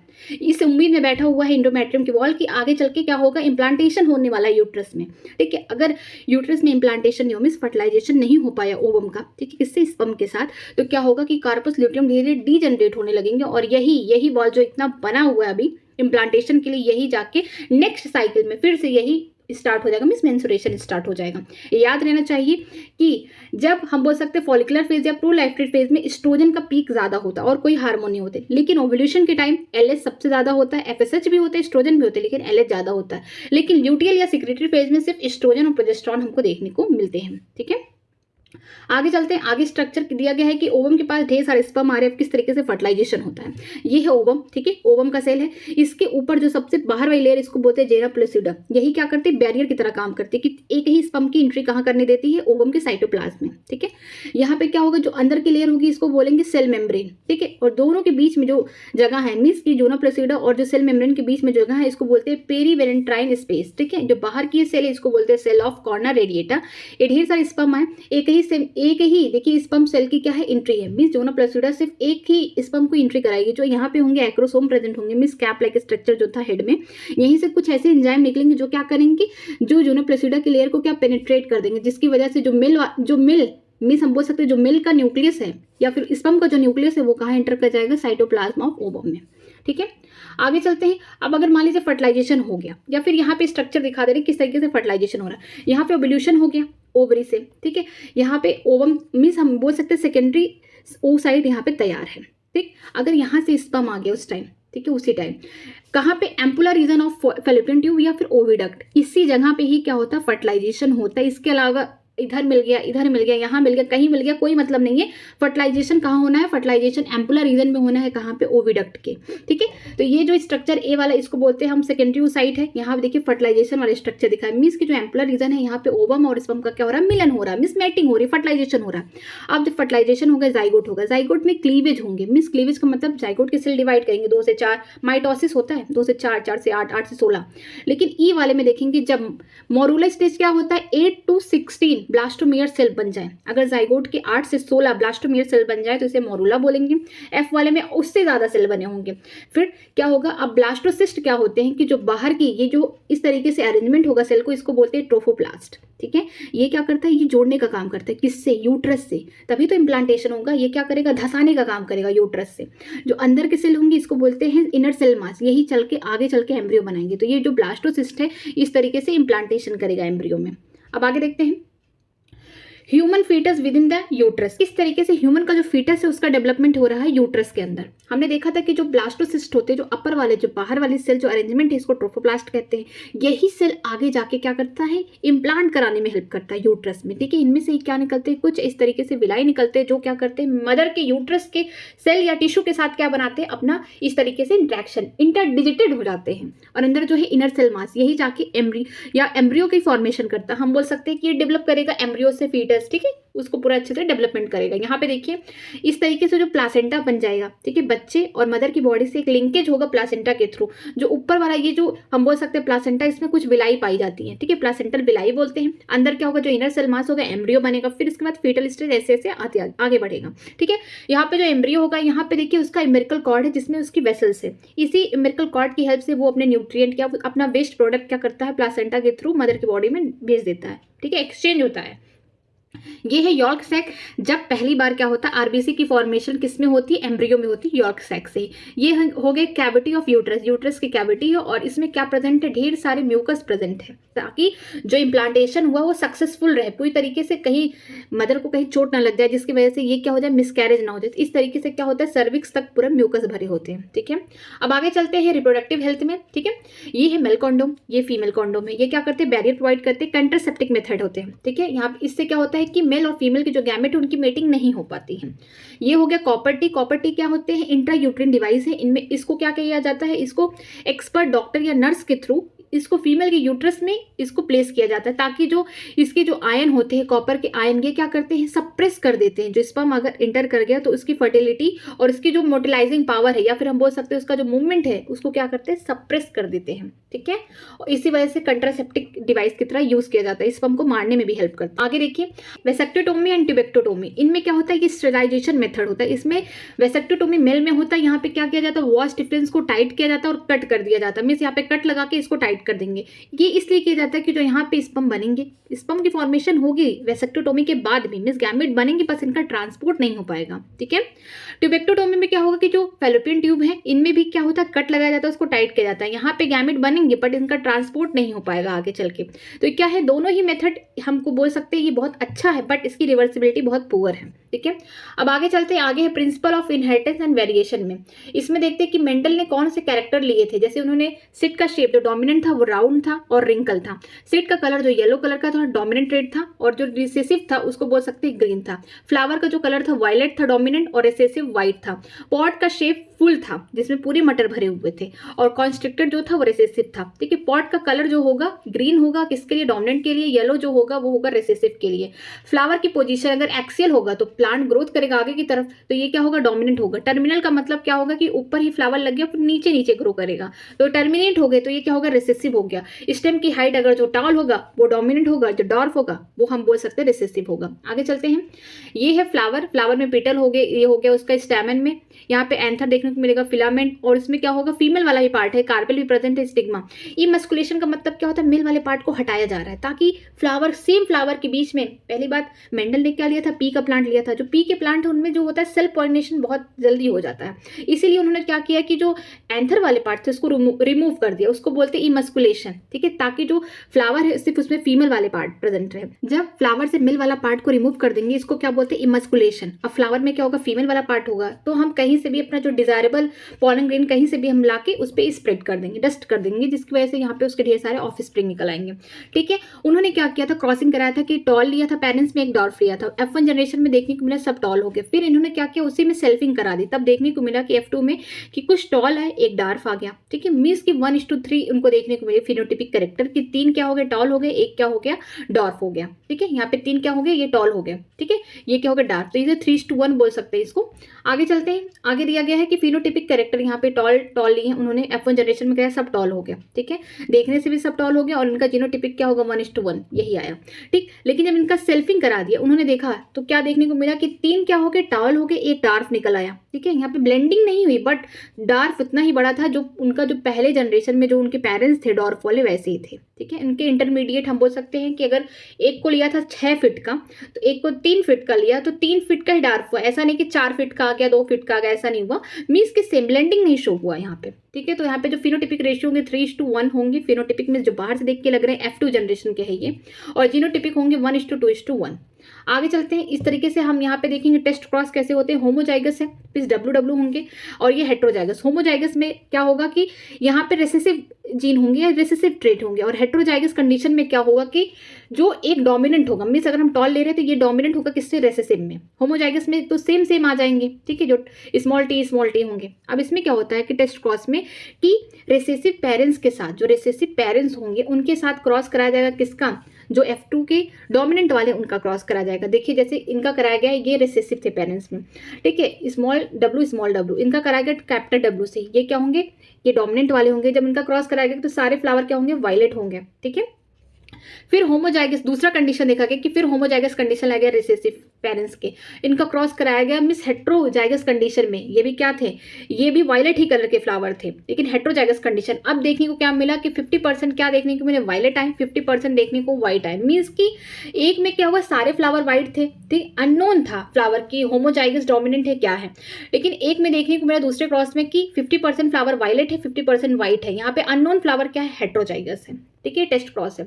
अब आगे देखते हैं कि हर जगह इनका ये चल नहीं पाता डोमिनेंट वाला, कि अगर हेट्रोजाइगस कंडीशन है तो हमेशा ये डोमिनेंट होगा, इस पे नहीं। इसके लिए इनके लिए हम बोल सकते हैं कि डिमेरिट्स आ गया, इनकम्प्लीट डोमिनेंस। इनकम्प्लीट डोमिनेंस में क्या हुआ कि इसमें देखा गया, पहले देखिए जो स्नैप ड्रैगन है इसमें, इसके फ्लावर में देखा गया कि रेड फ्लावर भी हैं, इसके व्हाइट भी हैं, पिंक भी हैं। मीन्स कि इसमें क्या हो रहा है कि जो एलिल है वो इनकम्प्लीटली डोमिनेंट है किस पे, रेसेसिव वाले या अदर एलिल पे। इसमें क्या होता है कि F1 जनरेशन में रेड फ्लावर लिया गया और व्हाइट, रेड को डोमिनेट माना गया, व्हाइट को रेसेसिव। इनका क्रॉस कराया गया, देखा गया पिंक आ गया, मिस इंटरमीडिएट आ गया, इसमें ब्लेंडिंग शो हो गया। ठीक है, इसमें क्या हुआ, F1 जनरेशन में ये देखने को मिला। फिर जब इसका F2 में क्रॉसिंग कराया गया, मीन्स पिंक से पिंक का जब क्रॉस कराया गया, इस तरीके से मान लीजिए इसका अगर आया, कैपिटल R स्मॉल r से रिप्रेजेंट कर रहे हैं इसको, तो capital R small r capital small r, तो यहाँ पे क्या होगा, रेड बनेगा, इसके अलावा पिंक बनेगा, फिर क्या बनेगा, पिंक बनेगा, और इसके बाद क्या बनेगा, व्हाइट बनेगा। मीन्स कि 1:2 रेशियो अगर फिनोटिपिक बाहर से देखने को मिलेगा कि एक रेड फ्लावर होगा, 2 पिंक होगा, एक व्हाइट होगा, और जीनोटिपिक रेशियो भी क्या होगा, सेम होगा। तो इसको क्या बोलते हैं, इनकम्प्लीट डोमिनेंस। ठीक, आगे देखते हैं, ये हो गया राउंड येलो और ये हो गया रिंकल्ड ग्रीन। ठीक है, ये उन्होंने डाई हाइब्रिड क्रॉस में लिया था, इस तरीके का क्रॉस कराया, यहाँ पे गैमेट्स बने। जो गैमेट का जो फॉर्मूला होता है उसका होता है 2 की पावर n। n क्या होता है, हेट्रोजाइगस कंडीशन होंगे। ठीक है, हेट्रोजाइगस कंडीशन मीन्स इस तरीके से अगर कुछ प्रेजेंट है तो ये हेट्रोजाइगस है, मीन्स यहाँ पे 2 होंगे, एक ये हेट्रोजाइगस एक ये, तो इसमें क्या होगा 2 की पावर 2 मतलब कि 4 गैमेट्स बनेंगे, इस तरीके से होता है। ठीक है, तो यहाँ पे आर वाई हो गए, यहाँ पे स्मॉल r स्मॉल y, इनका जब क्रॉस कराया गया तो देखा गया कि राउंड येलो है। तो फिर इनकी अब सेल्फिंग कराई गई। ठीक है, यहाँ पे सेल्फिंग होगा आर वाई, फिर स्मॉल आर वाई, इस तरीके से करा के ढेर सारे इस तरीके के सीड ऑपरेंट किए गए। यहाँ पे जो फिनोटिपिक कैरेक्टर है या फिर रेशियो है, हम इसको बोल सकते हैं 9:3:3:1। ठीक है, F2 जनरेशन का। अब आगे चलते हैं, आगे है कि क्रोमोसोमल थ्योरी जब चल रही थी उस समय किस तरीके से क्रोमोसोम अपने आप को, या फिर हम बोल सकते हैं किस तरीके से मियोसिस हो रहा है जर्म सेल में। ठीक है, अब इसको देखते हैं। जैसे कि हम जानते हैं इंटरफेस होता है, मियोसिस होता है या फिर माइटोसिस होता है सेल साइकिल में। ठीक है, G1 S G2 फेज किस में आते हैं, इंटरफेज में आते हैं। G1 में क्या होगा, क्रोमोसोम नंबर सेम होंगे, लेकिन S में क्या होगा, क्रोमोसोम नंबर सेम रहेंगे बट क्रोमोसोम का अमाउंट दुगना हो जाएगा। यहाँ पे S फेज को गायब कर दिया गया, यहाँ पे G2 फेज को दे दिया गया कि यहाँ पे क्रोमोसोम का नंबर क्या हो गया, सेम है बट इसका अमाउंट क्या हो गया, डबल हो गया। मियोसिस फर्स्ट हुआ, इस तरीके से ये जुड़े हुए हैं बट यहाँ पे सेंट्रोमियर स्प्लिट नहीं हुआ। ठीक है। लेकिन मियोसिस सेकंड एनाफेज में क्या हुआ, सेंट्रोमियर स्प्लिट हो गए, सब बिखर गए इस तरीके से, और जो जर्म सेल बना इस तरीके से बना। मीन्स की बोल सकते हैं कि क्रोमोसोम अपना इजिली सिग्रीगेट हो गए, ठीक है, जर्म सेल में। अब आगे देखते हैं, यहाँ पे दिया गया independent assortment of the chromosome, किस तरीके से क्रोमोसोम इंडिपेंडेंटली बिना अपने पड़ोसी के देखे अपना ही क्या कर रहा है, इंडिपेंडेंटली सिग्रेट हो जा रहा है। यहाँ पे देखिए, जैसे यहाँ पे ये हो गया मियोसिस फर्स्ट का एनाफेज स्टेज है, यहाँ पे सेंट्रोमियर जुड़े हैं, सेम इस तरीके से हुआ। सेकंड में क्या हुआ, सेंट्रोमियर टूट गए, ठीक, इस तरीके से हुआ। जर्म सेल में इस तरीके से आ गया। लेकिन अगर हम इसको मान लीजिए रेड इधर कर दिए और ग्रीन इधर कर दिए, ठीक है, डिफरेंट डिफरेंट कर दिए, तो अब भी यही सेम होगा। मीन्स के देखने को यही मिल रहा है कि चाहे कैसे भी क्रोमोसोम जोड़े रहे किसी भी फेज में, लेकिन वो इंडिपेंडेंटली क्या होंगे, अपने आप को असॉर्ट करेंगे, जो उनका मटेरियल रहेगा उसको लेके अपने अपने जर्म सेल में चले जाएंगे, ठीक है। अब आगे देखते हैं, आगे था लिंकेज। लिंकेज का क्या रिजल्ट था, 2 डाई हाइब्रिड क्रॉस में, जिसको कंडक्ट कराया था टीएच मॉर्गन ने। इन्होंने एक्सपेरिमेंटल देखा था, इन्होंने दिया था कि एक्सपेरिमेंटल क्रोमोसोमल थ्योरी दिया था। इन्होंने किस में देखा था, इन्होंने देखा था एक फ्रूट फ्लाई में। फ्रूट फ्लाई कैसी थी, इन्होंने लिया क्या था, जो पेरेंट कैसा था, फीमेल थी, फीमेल की जो बॉडी थी वो येलो थी, उसकी आंखें जो थी व्हाइट थी, ठीक है। जो मिल्क था उसकी बॉडी बोल सकते हैं ब्राउन थी, उसकी आंखें रेड थी। उन्होंने इसको लिया था, ये पेरेंट वाला पार्ट है। इनका देखिए F1 जनरेशन में क्रॉस करा इस तरीके से।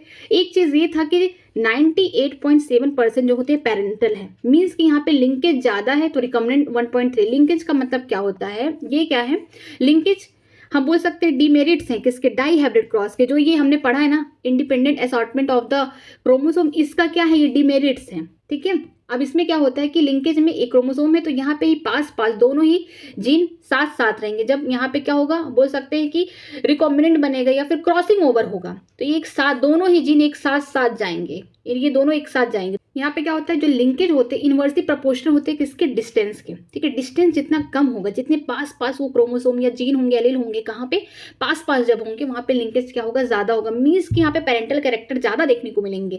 रिकॉम्बिनेंट जो होता है वो इनवर्सली प्रोपोर्शनल होता है किसके, लिंकेज को। आप इससे याद करिए, या फिर ये भी याद करिए कि जो रिकॉम्बिनेंट है वो डायरेक्टली प्रोपोर्शनल डिस्टेंस जितना ज्यादा वहां पे रिकॉम्बिनेंट ज्यादा बनेंगे। मीन्स कि अगर यहाँ पे इस तरीके से मान लीजिए क्रोमोसोम में एक एलील यहाँ प्रेजेंट, दूसरा यहाँ, तो दोनों के बीच में डिस्टेंस ज्यादा है, तो लिंकेज कम है, तो इसका मतलब यहाँ पे रिकॉम्बिनेंट ज्यादा बनेगा, ठीक है। ये पूरा दिया गया है। आगे देखते हैं, यहाँ पे सेक्स डिटर्मिनेशन मेल में किस तरीके से किया जाएगा, XY होते हैं, फीमेल में XX होंगे, एलोसोम होंगे। मीन्स की ऑटोसोमल तो क्रोमोसोम प्रेजेंट होंगे ही 44 पेयर, ठीक है। लेकिन टू जो होंगे मीन्स 1 पेयर जो होंगे, ऐसे होंगे सेक्स क्रोमोसोम, ठीक है। इसको हम बोलते हैं एलोसोम। यहाँ पे क्या होगा, XY मेल क्या होता है, हेट्रोगैमी शो करता है। मेल ही डिसाइड करेगा कि बच्चा मेल होगा या फीमेल होगा, ठीक है। फिर हम देखते हैं डॉर्सोफिला में भी सेम है कि मेल ही डिसाइड कर रहा है, ये भी क्या हेट्रोगैमी शो कर रहा है, XY है, फीमेल XX है। लेकिन मुर्गी में ऐसा नहीं होता है, जो बर्ड्स है उनमें ऐसा नहीं होता है। फीमेल क्या होती हैं, ये हेट्रोगैमी शो करती हैं, इनमें होता है ZW। ये डिसाइड करेंगे कि जो चूजा है वो मुर्गी हो गई, ये मुर्गा होगा, ठीक है। तो जो ये बोलेंगे कॉक है, ये इसका क्या होगा, ZZ होगा। मीन्स मेल बर्ड क्या होंगे, होमोजाइगस होंगे, लेकिन जो फीमेल बर्ड होंगी वो हेट्रोजाइगस होंगे। आगे चलते हैं, मेल को रिप्रेजेंट किया जाता है ये स्क्वायर से, सर्कल से किया जाता है फीमेल को, इस तरीके के रहेगा, वो बोलेंगे अनस्पेसिफिक सेक्स है ये।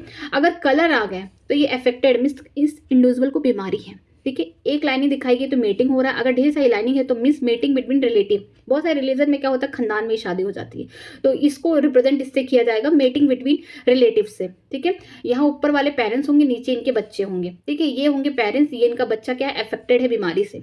ये ऐसे 5 बोल सकते हैं अनअफेक्टेड ऑफ स्प्रिंग, इनके 5 बच्चे हैं, 5 संतान है, लेकिन इन्हें कोई बीमारी नहीं है, मीन्स जेनेटिक बीमारी नहीं है। अब आगे देखते हैं, बीमारी देखते हैं कौन कौन सी है। अब देखिए, ये ऊपर के हमेशा पेरेंट्स होंगे, नीचे इनके बच्चे होंगे, इनकी पूरी फैमिली ट्री स्टार्ट हो जाएगी। तो यहाँ पे क्या होगा कि यहाँ पे जो फीमेल उसको बीमारी है। अब एक ट्री उठा लीजिए, मान लीजिए मैंने इसको उठाया, ठीक है, इसमें बीमारी है, इसके जो बच्ची है लड़की उसको बीमारी, उसकी शादी किसी और से, लेकिन उसके बच्चे बीमारी। मीन्स की क्या है, ऑटोसोमल है प्लस डोमिनेट है। मीन्स की आगे चल के भी इनके जो ऑफस्प्रिंग हो रहे हैं उनको बीमारी हो रही है। तो इसका एग्जाम्पल है मायोटोनिक डिस्ट्रॉफी, ठीक है। आगे देखते हैं, ये जो है पेरेंट्स, नीचे उनके बच्चे, इनमें कोई बीमारी देखने को नहीं मिली, लेकिन इनके कुछ बच्चे अफेक्टेड है, एक फीमेल है एक मेल, उनको बीमारी है, ठीक है। मान लीजिए इसकी एक जो लड़की थी उसने शादी कर ली एक आदमी से, ठीक है, एक मेल से कर ली, लेकिन लड़की में भी बीमारी दिख नहीं रही, मीन्स कहीं ना कहीं बीमारी है कि नहीं, अब उसके बच्चे में ही पता चलेगा। तो इन्हें मेटिंग के इनके बच्चे हुए 3, मेल में बीमारी दिख गई, ना इनके पेरेंट्स में कोई बीमारी सामने नजर आई, ना जिससे उसने शादी की उसमें आई, ना उसके अंदर खुद नहीं आई, ठीक है। इसका जो हस्बैंड होगा वो तो नॉर्मल होगा, लेकिन जो ये फीमेल होगा उसको कहीं ना कहीं उसके पास कोई कैरियर जीन ऐसा होगा जो छिपा होगा, जो उसके बच्चों को बीमारी कर दे, तो ये क्या हो गया, ऑटोसोमल रिसेसिव ट्रेट हो गया। ठीक है, छिपा हुआ है। इसका एग्जाम्पल है सिकल सेल एनीमिया। अब देखते हैं सिकल सेल एनीमिया के बारे में कि किस तरीके से इसमें अफेक्टेड जीन होते हैं। यहाँ पे देखिए HBE पेप्टाइड, ठीक है, यहाँ पे क्या होता है कि ये नॉर्मल जीन है। यहाँ HBA जीन जो होते हैं नॉर्मल होते हैं। ये क्या करते हैं कि ये सिकल सेल एनीमिया में जो अफेक्टेड होते हैं, अफेक्टेड जीन का मतलब ये है कि यहाँ पे GAG से GAT हो जाता है। जो mRNA है GAG से GUG होगा। ठीक है, यहाँ पे पायरिमिडीन से क्या हो जाता है, प्यूरिन की फॉर्मेशन हो जाती है। इस तरीके से कोडिंग जो होता है। ठीक है, यहाँ पे 6 पोजीशन पे क्या होगा, जो इनका बीटा चेन होगा उस पे क्या होता है, 6 पोजीशन में ग्लूटामिक एसिड की जगह वैलिन आ जाती है, जिसकी वजह से जो शेप होता है RBC का वो सिकल लाइक हो जाता है इस तरीके से। तो यहाँ पे देखिए इसको बोलते हैं सिकल सेल एनीमिया बीमारी। ठीक है, आगे देखते हैं। आगे दिया गया है ये, इसको बोलते हैं हम डाउन सिंड्रोम। ठीक है, यहाँ पे देखते हैं डाउन सिंड्रोम में क्या दिया गया है। डाउन सिंड्रोम में ये दिया गया है कि एक बच्चा है, ठीक है, इसमें बीमारी क्या होता है कि इस बच्चे में कि जो 21 क्रोमोसोम होता है वहाँ पे एक एक्स्ट्रा क्रोमोसोम आ जाता है। मीन्स ऑटोसोम की बात की जा रही है कि 21 जो क्रोमोसोम है वहाँ पे एक एक्स्ट्रा क्रोमोसोम आता है जिसको हम क्या बोलते हैं, ट्राइसोमी। ठीक है, यहाँ पे एक एडिशनल, इसमें क्या होगा, 47 क्रोमोसोम होगा, क्योंकि ह्यूमन का बच्चा है तो 46 क्रोमोसोम हम लोग में होते हैं। तो इसके पास एक एक्स्ट्रा क्रोमोसोमन कॉपी कहाँ जाएगी, 21 क्रोमोसोम के साथ, तो ट्राइसोमी शो करेगा। हम बोलेंगे इसके पास कितना टोटल है, 47 क्रोमोसोम देखने को मिलेंगे। जो डाउन सिंड्रोम होगा इसमें क्या होगा, जो बच्चा होगा उसका सर क्या होगा, फ्लैट होगा। ठीक है, उसके बहुत ढेर सारे मीन्स हम बोल सकते हैं फ्लैट हेड होगा, और ढेर सारे हाथों में क्या होंगे, क्रेसेस मीन्स बहुत लकीरें होंगी। छोटा सा ये जो प्लाम होगा इसका बहुत छोटा सा होगा। फिंगर भी क्या होंगे, बहुत छोटे छोटे होंगे, बहुत लूप्स के फॉर्म में होंगे। इसका मुंह भी क्या होगा, बिग होगा और रिंकल्ड। इसकी जो बोल सकते हैं टंग है वो थोड़ी सी टेढ़ी होगी। ठीक है, रिंकल मीन्स कटा हुआ होगा।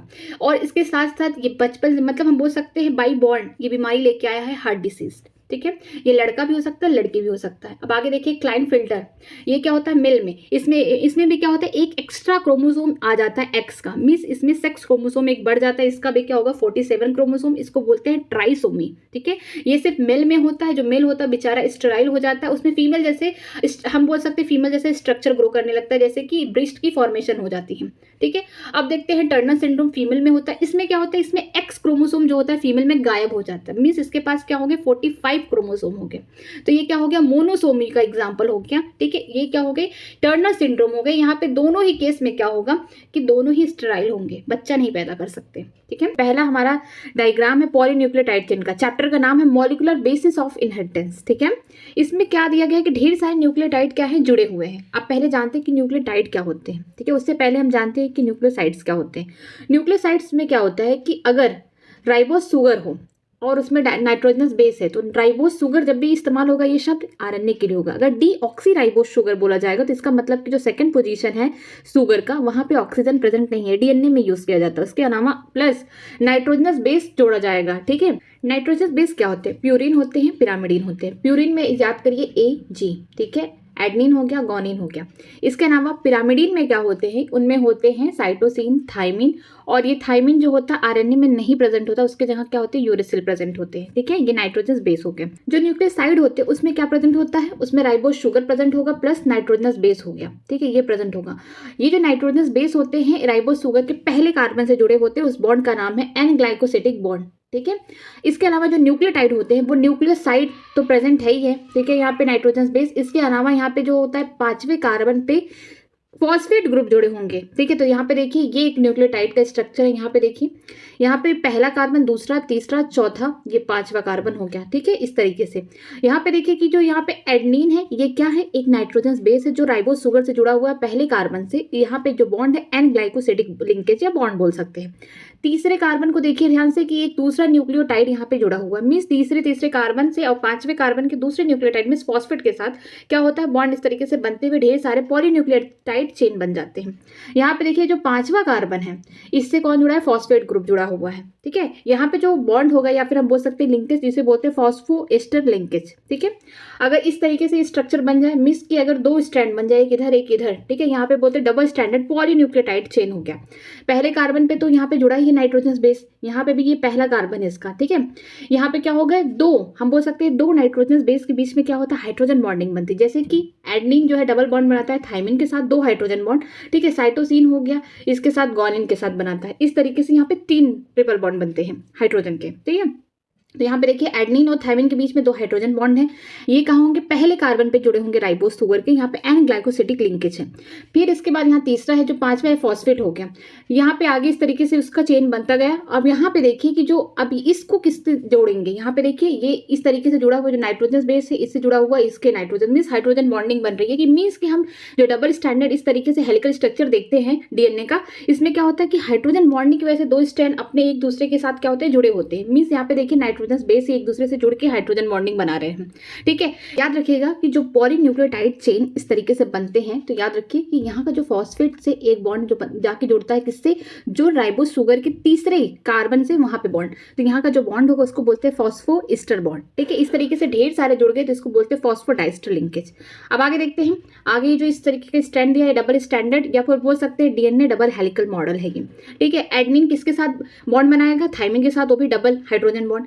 यहाँ पे देखिए ग्वानिन साइटोसिन के साथ क्या है, ट्रिपल बॉन्ड बना रहा है। ठीक है, बीच में ही क्या है, ये सब जो 2 हेलिकल एक साथ कैसे जुड़े हुए हैं, बेस पेयर की वजह से या नाइट्रोजन बेस की वजह से, वहां पे क्या उनके बीच में हाइड्रोजन बॉन्डिंग है। आपने एक चीज देखा होगा पोलैरिटी, यहाँ पे 5 प्राइम है, यहाँ पे 3 है, यहाँ पे 3, यहाँ 5, मतलब कि एक जो स्टैंड होगा 5 to 3 होगा, तो दूसरा जो होगा उसका एंटी पैरेलल होगा, मीन्स उसकी पोलैरिटी अपोजिट होगी, तो यहाँ से 5 to 3 हो जाएगा। ठीक है, इस तरीके से है। अब जो इसका बोल सकते हैं जो बैकबोन होता है किसी डीएनए का, वो शुगर फॉस्फेट लिंकेज की वजह से होता है, ये इंपॉर्टेंट है। आगे चलते हैं, आगे दिया है सेंट्रल डोग्मा, किसने दिया था, क्रिक ने दिया था। ठीक है, अब इसमें देखिए जो डीएनए अगर खुद को अपने आप को एक और डीएनए अपने जैसा बना रहा है तो उसको क्या बोलते हैं, रेप्लिकेशन। आरएनए भी अपने आप को अगर रेप्लिकेट करके एक आरएनए से 2 आरएनए बना रहा है तो इसको भी रेप्लिकेशन कहेंगे। लेकिन अगर डीएनए से एमआरएनए बन रहा है तो उसको ट्रांसक्रिप्शन कहेंगे, और एमआरएनए से प्रोटीन बन रहा है तो उसे ट्रांसलेशन कहेंगे। ठीक है, कुछ वायरसेस ऐसे होते हैं, जैसे एग्जांपल है रेट्रोवायरस HIV। ठीक है, उसमें क्या होता है, एमआरएनए से क्या बनता है, डीएनए बनता है, मींस उल्टा काम हो जाता है। ये क्या हो गया, रिवर्स ट्रांसक्रिप्शन। जैसे कि हम जानते हैं कि ट्रांसक्रिप्शन में क्या होता है, डीएनए से आरएनए बनता है, लेकिन रिवर्स ट्रांसक्रिप्शन में आरएनए से क्या बनेगा, DNA with the help of enzyme reverse transcriptase. ठीक है, आगे चलते हैं, न्यूक्लियोसोम का स्ट्रक्चर देखते हैं। ये बीच में क्या है, ये हिस्टोन प्रोटीन है। उस हिस्टोन प्रोटीन क्या होते हैं, वो पॉजिटिवली चार्ज्ड होते हैं, लेकिन हम जानते हैं जो हमारा डीएनए वो नेगेटिवली चार्ज्ड है। क्यों, क्योंकि उसके पास क्या फॉस्फेट ग्रुप जुड़ा हुआ है। तो यहाँ पे जो प्रोटीन है उसके ऊपर क्या होती है, रैपिंग हो जाती है किसका, डीएनए का। ठीक है, इस तरीके से रैपिंग हो जाएगी। ये क्या है, H1 हिस्टोन, ये क्या है, लिंकर की तरह काम करेगा, मीन्स जोड़ के रखेगा, लॉक कर देगा। ठीक है, किसको, हिस्टोन प्रोटीन को और डीएनए को। यहाँ पे ये हिस्टोन ऑक्टामर है, मीन्स कि जो हिस्टोन होंगे 8 होंगे, जैसे कि H2A 2 मॉलिक्यूल होंगे इनके, H2B हो गया 2, H3 और 2 होंगे H4, तो हो गए कितने, 8 हो गए, इसीलिए लिखा गया हिस्टोन ऑक्टामर। ठीक है, ये कोर है पूरा इस तरीके का मॉलिक्यूल का। अब देखिए यहाँ पे, यहाँ देखिए इलेक्ट्रॉन माइक्रोस्कोप की हेल्प से देखा गया कि जो ये न्यूक्लियोसोम है ना, ये हमको किस तरीके से दिखते हैं, ये हमको दिखते हैं कि जैसे कि कोई माला है इस तरीके से, उसमें क्या है, छोटे छोटे मोती यहाँ पे गुथे हुए हैं। मीन्स हमको इस तरीके से दिखते हैं कि बीट्स ऑन स्ट्रिंग, कोई स्ट्रिंग है, धागा, उसमें क्या है, ढेर सारी मोतियों की माला है वो, तो हमको इस तरीके से दिखते हैं। देखिए इस तरीके से ढेर सारे, और एक न्यूक्लियोसोम में हम बोल सकते हैं 200 बेस पेयर ऐड होते हैं। ठीक है, इतने रहते हैं। आगे चलते हैं, आगे देखते हैं, हर्शी चेज एक्सपेरिमेंट 1952 में दिया गया था। ये बताता है unequivocal proof of genetic material, means कि ये पूरी तरीके से स्पष्ट करता है कि हमारा जो जेनेटिक मटेरियल है वो डीएनए है। देखिए इस एक्सपेरिमेंट में क्या होता है, साइंटिस्ट ने क्या किया कि उन्होंने सल्फर, यहाँ पे रेडियो एक्टिव सल्फर लिया, मीन्स S35, और रेडियो एक्टिव क्या लिया उन्होंने, इन्होंने फास्फोरस को क्या लिया है, रेडियो एक्टिव, मीन्स P32। ठीक है, क्या करना था, इनको पता करना था कि जो जेनेटिक मटेरियल है प्रोटीन है कि डीएनए है। ठीक है, 2 चीज में क्या था, कॉन्ट्राडिक्ट था। तो जब उन्होंने सल्फर लिया, तो जैसा कि हम जानते हैं कि बैक्टीरियोफेज क्या है, एक ऐसा वायरस है जो क्या करता है, बैक्टीरिया में इन्फेक्शन कॉज करता है। ठीक है, तो जैसा कि हम जानते हैं कि जो वायरस का स्ट्रक्चर होता है, ऊपर प्रोटीन होते हैं, अंदर जेनेटिक मटेरियल डीएनए होगा।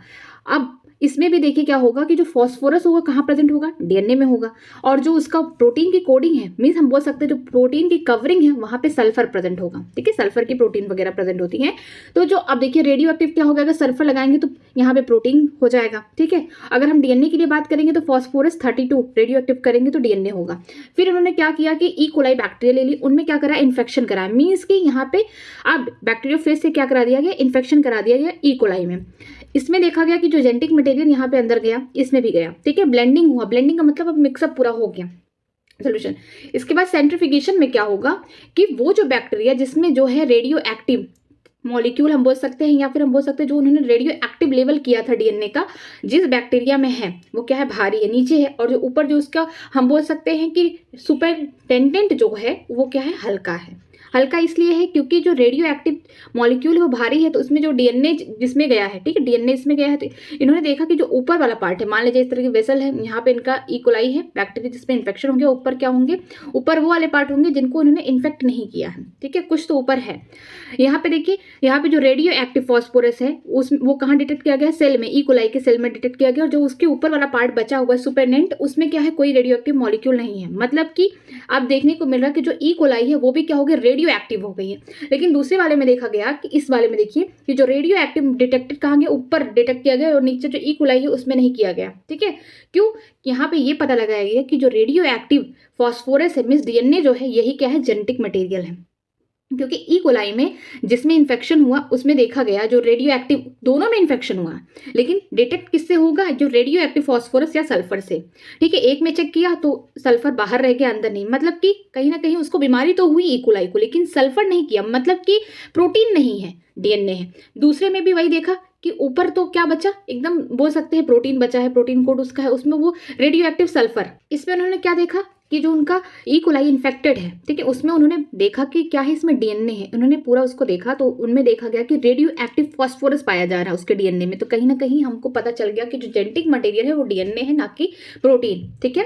अब आगे चलते हैं, Watson Crick model for the semi conservative DNA replication, ठीक है। सेमी कंजर्वेटिव जो डीएनए रेप्लिकेशन किसने दिया था मॉडल, वॉटसन एंड क्रिक ने दिया था। कि मतलब क्या होता है, एक डीएनए स्ट्रैंड इस तरीके हेलिकल स्ट्रैंड, इसका स्ट्रैंड क्या आगे चल के क्या बनाएगा, अपने से ही यहाँ पे दो डीएनए बना देगा। मतलब कि दोनों ही जो स्ट्रैंड है, ठीक है, वो आगे चल के किस तरीके से काम करेंगे, टेम्पलेट की तरह काम करेंगे, या फिर बोल सकते हैं पेरेंटल डीएनए की तरह काम करेंगे, जिससे क्या होंगे, दो और उनके स्ट्रैंड से डीएनए बन जाएंगे। मीन्स कि एक यहाँ पे इस तरीके से है, मान लीजिए पेरेंटल यहाँ पे ब्रेक हुआ, तो यहाँ पे जो एक होगा इसके साथ और दूसरा वो बना लेगा अपने जैसा कॉम्प्लीमेंट्री, यहाँ पे एक दूसरा स्ट्रैंड बना लेगा, और दूसरे स्ट्रैंड जो है इस ये वाला ये इधर बना लिया। मतलब कि सेमी कंजर्वेटिव है, मीन्स एक स्ट्रैंड अगर डीएनए का रहेगा, टेम्पलेट की तरह काम करेगा, तो उसका कोड, उसका दूसरा हम बोल सकते हैं कोडिंग स्ट्रैंड बन जाएगा।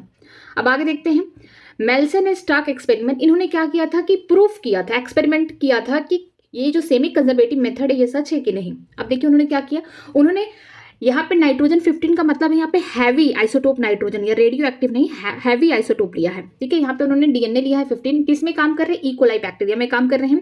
20 मिनट में देखा कि उनका जो डीएनए है वो आगे चल के रेप्लिकेट करके 2 डीएनए बन गया। मीन्स यहाँ पे 15 उसको क्या किया है, हैवी आइसोटोप से मीन्स रंग दिया है, ठीक है। यहाँ पे देखिए 15 नाइट्रोजन, यहाँ पे आगे चल के 20 मिनट पे क्या हुआ कि एक स्ट्रैंड इस तरीके से था 15 वाला, तो उसके साथ दूसरा जो कॉम्प्लीमेंट्री बना वो क्या था, 14 वाला था, मीन्स लाइट स्ट्रैंड था।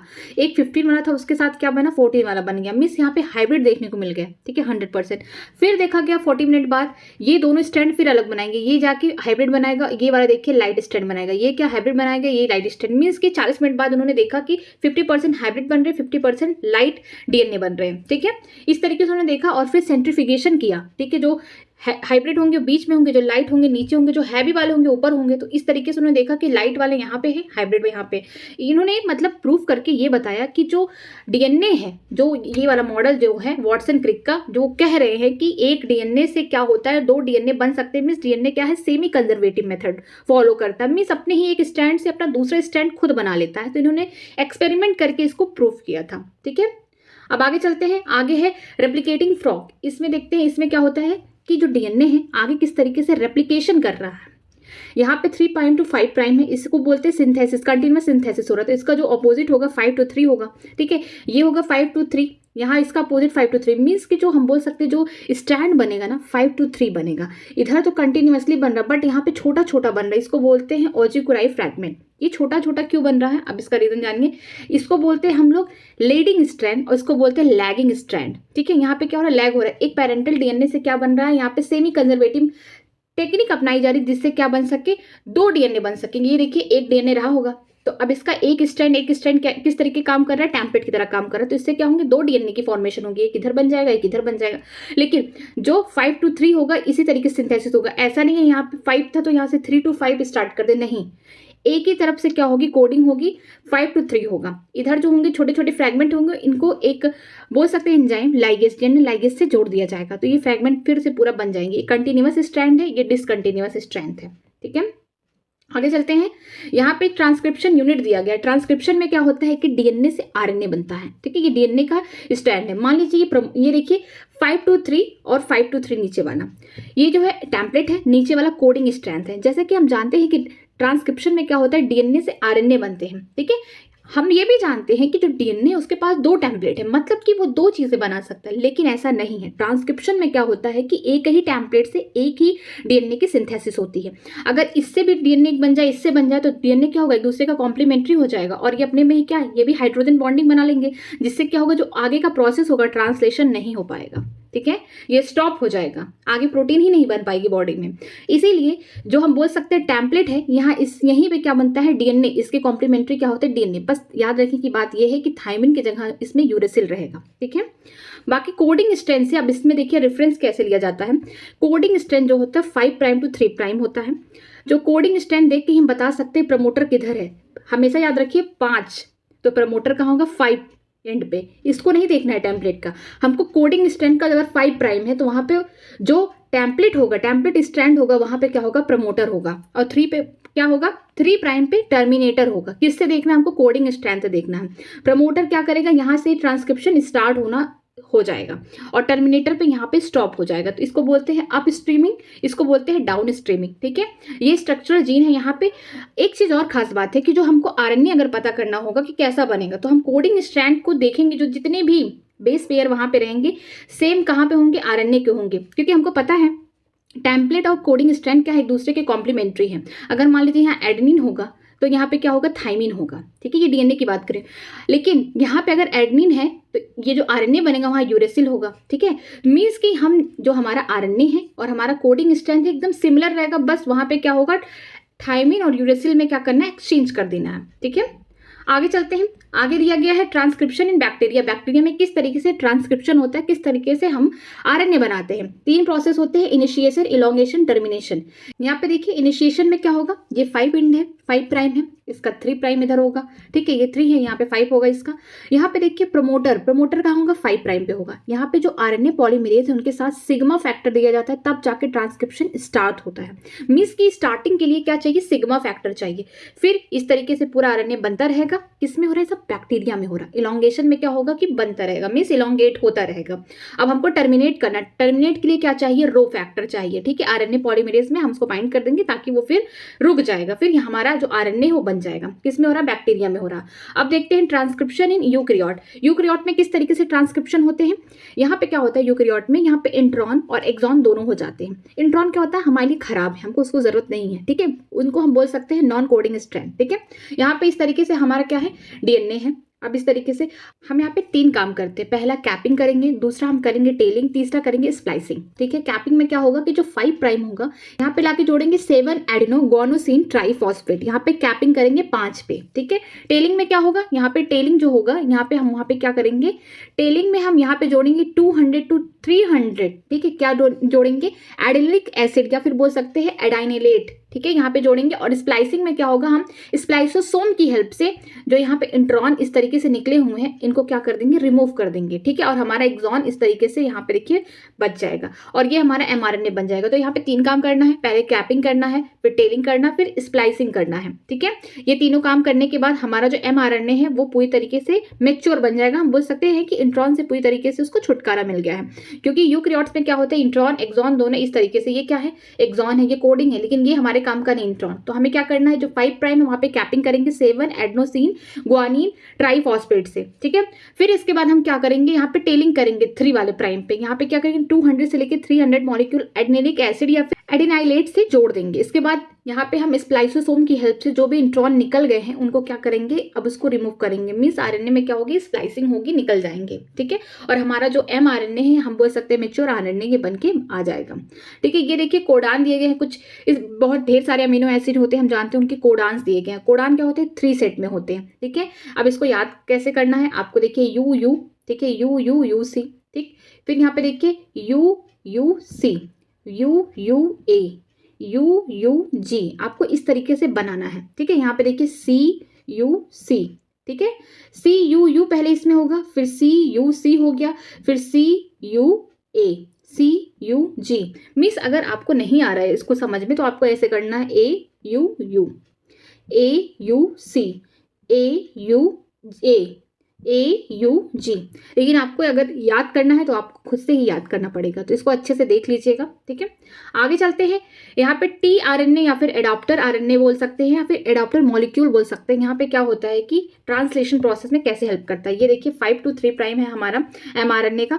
यहाँ पे कुछ कोडान होंगे, यहाँ पे भी कुछ, यहाँ पे कोडान होंगे, हमको अमीनो एसिड बनाना है। यहाँ पे क्या हो रहा है, ट्रांसलेशन हो रहा है, मीन्स कि RNA से अब क्या बनेंगे, प्रोटीन्स की तरफ हम लोग बढ़ रहे हैं, ठीक है। तो यहाँ पे कुछ कोडान होंगे, तो जो tRNA होगा ये एंटी कोडान लेके आएगा, ये जोड़ेगा, ठीक है। जो हमको प्रोटीन बनाना है उसका एक दूसरा जो इसकी बोल सकते हैं एंटी कोडान होंगे उनको लेके आएगा, ठीक है। यहाँ पे देखेंगे 3 प्राइम पे क्या बन रहा है, ये सब अमीनो एसिड बन रहे हैं। अब आगे चलते हैं, ये देखिए किस तरीके से होता है ट्रांसलेशन, बहुत इंपॉर्टेंट है। हम जैसे कि हम जानते हैं कि जो राइबोसोम होते हैं 70S होते हैं और 80S होते हैं, ठीक है। 70S में कौन होगा, बड़ा वाला जो होगा 50S का होगा, छोटा वाला 30S का होगा, ठीक है, यूनिट। और 80S में क्या होगा, 60S का होगा बड़ा वाला, ठीक है, और 40S का क्या होगा, छोटा वाला होगा यूनिट। तो ये देखिए छोटा वाला यूनिट है और ये बड़ा वाला यूनिट है राइबोसोम का, ठीक है। ये कौन है, mRNA हमारा है, ठीक। यहाँ पे ढेर सारे उसके कोडान है, क्योंकि हमने इसको किससे बनाया है, DNA से बनाया है, तो ढेर सारे इसके बेस पेयर या फिर बोल सकते हैं कोडान यहाँ प्रेजेंट है। यहाँ पे क्या होगा, जो tRNA है ये क्या लाएगा, एंटी कोडान। मीन्स कि जो हम अभी देखा ना कोडान किस तरीके से होते हैं, कोई भी प्रोटीन बनाने के लिए हमको 3 कोडान चाहिए, मीन्स 3 बेस पेयर से ही बनता है, ठीक है।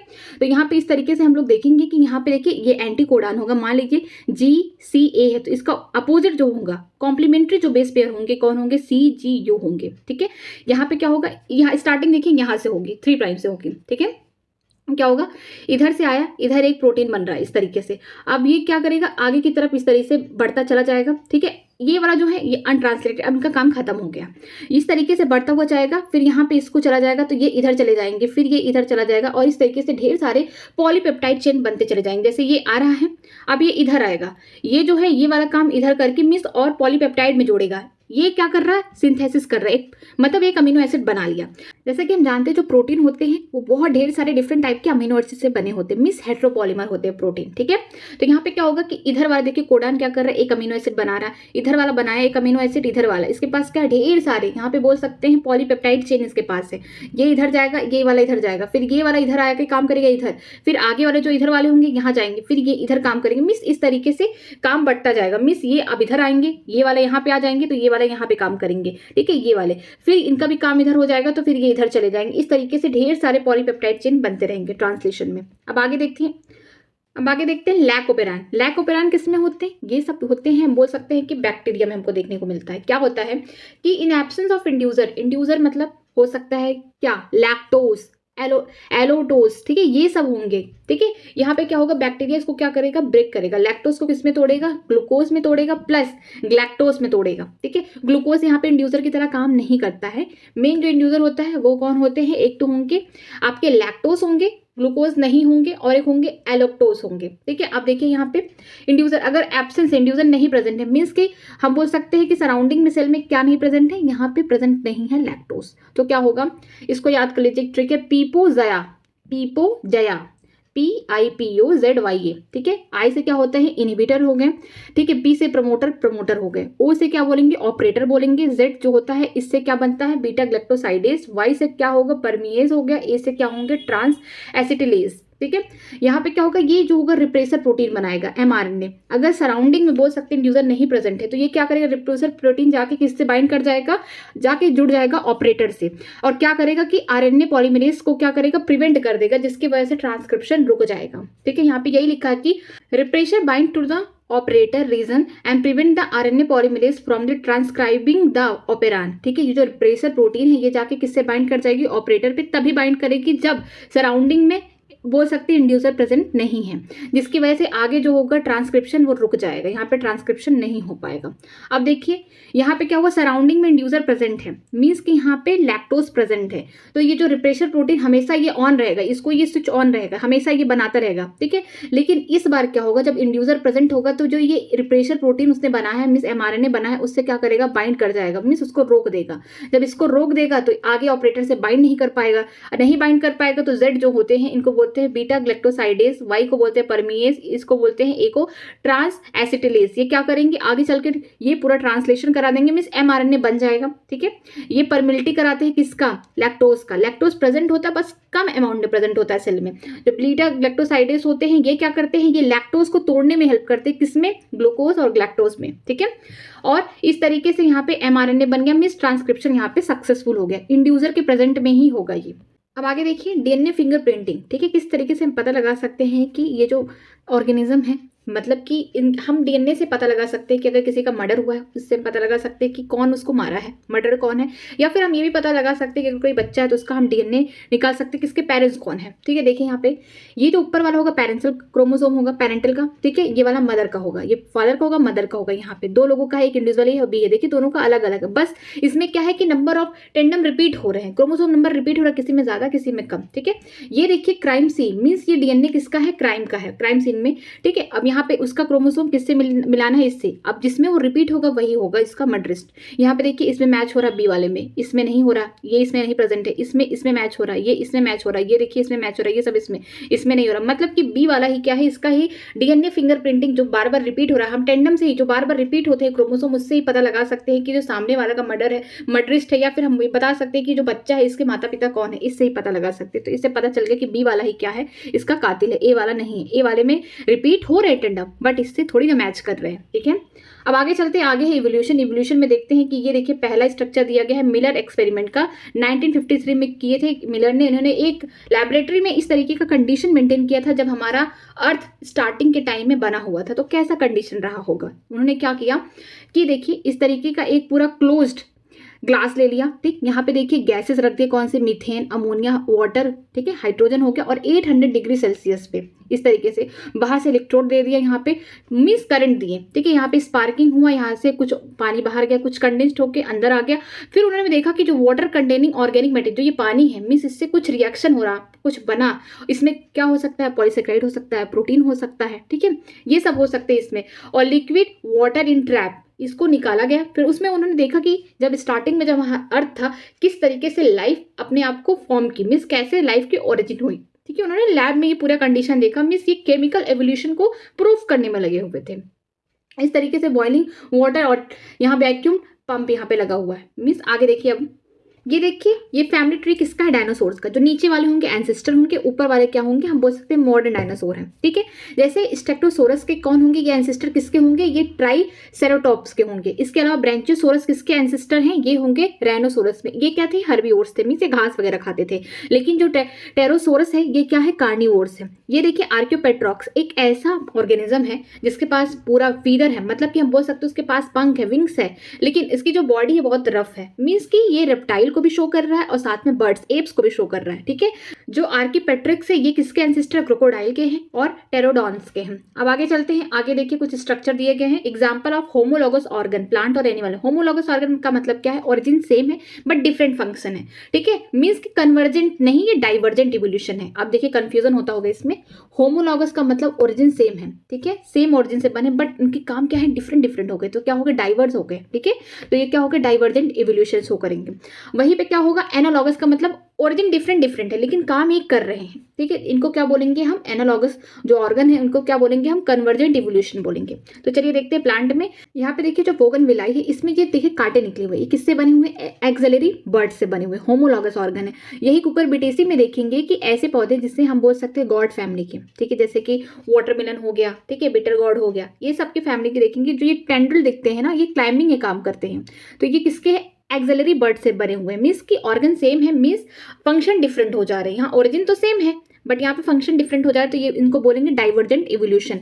ये प्रोटेक्शन के लिए है, ये क्लाइंबिंग के लिए। आगे देखते हैं, जो मैन का हैंड है, ठीक है, 4 विंग, और चीता का जो पाँव है, ठीक, वो देखिए वेल का जो विंग्स है उसको, और जो ये बर्ड है उनके जो विंग्स है, ये सब क्या है, इनकी ओरिजिन सेम है। वही रेडियस, अल्ना, कार्पल, मेटाकार्पल, फेंचिल सब कुछ प्रेजेंट है बट यहाँ पे डिफरेंट काम है। मैन दूसरा काम करेगा, इसको रनिंग करना है, वेल को क्या करना है, स्विमिंग करना है, बैट्स को फ्लाइंग करना, तो यहाँ पे डिफरेंट काम हो गए। तो ये क्या होंगे, डाइवर्जेंट इवोल्यूशन। अब आगे चलते हैं, आगे दिया गया है विंग मोथ और डार्क एंड विंग। अब देखिए यहाँ पे क्या हुआ था 1920s में, ठीक है, 1920s, और एक दिया है 1850s। 1850s के टाइम क्या हुआ था कि उस समय इन्वायरमेंट साफ था, मीन्स कि वहाँ पे इंडस्ट्री वगैरह नहीं बनी। जब इंडस्ट्रीज नहीं बनी थी तो लाइकेन क्या कर रहे थे, ट्री पे ग्रो कर रहे थे। जब लाइकेन ग्रो करेंगे व्हाइट कलर का, तो वहाँ पे जो व्हाइट कलर की मोथ होंगी वो छिप जाएंगी, तो उनको प्रेडेटर नहीं पाएंगे। लेकिन ये जो ब्लैक वाली होंगे इजिली डिटेक्ट कर लेंगे। तो उस समय क्या था कि रेशियो ये देखने को मिल रहा था कि व्हाइट मोथ ज़्यादा थी एज कम्पेयर टू डार्क। लेकिन जब इंडस्ट्रीज वगैरह बन गई 1920s में, ठीक है, खूब इंडस्ट्रियलाइजेशन हो गया, तो एक खास बात ये होती है लाइकेन की कि जहाँ पे एयर पॉल्यूशन होता है ना, वहाँ पे वो ग्रो ही नहीं करते हैं। तो अब एयर पोल्यूशन भी बढ़ गया, जिसकी वजह से जो ट्री के ट्रंक थे वहाँ पे क्या थे, लाइकेन जो ग्रो कर रहे थे इंडस्ट्रियलाइजेशन के बाद ग्रो करना बंद हो गए। जब बंद हो गए तो इनको जो व्हाइट मोथ थी इनको फायदा नहीं हुआ। इनको जो बोल सकते हैं इनके जो प्रेडेटर थे इनको इजिली फाइंड कर ले रहे थे। लेकिन जो डार्क वाले थे, जब ट्रंक वगैरह ढेर सारा काला हो गया, मीन्स धुआं वगैरह से सब काला हो गया, तो ये ब्लैक वाले छिप जा रहे थे। तो इनका जो बोल सकते हैं इनकी पॉपुलेशन कम हो गई। ठीक है, इंडस्ट्रियलाइजेशन के पहले पॉपुलेशन ज्यादा थी, बाद में कम हो गई, मीन्स रिवर्स हो गया रेशियो, खत्म नहीं हुए हैं, बस कम हो गए थे। ठीक है, आगे देखते हैं। गैलापागोस आइलैंड में देखा गया, डार्विन ने ढेर सारे मिस ऐसे बर्ड्स देखे जिनकी जो बीक है, चोंच है, वो डिफरेंट वैरायटी की, एक ही हैबिटेट पे उन्होंने देखा कि इतने डिफरेंट टाइप की वैरायटीज के दिखे। क्यों?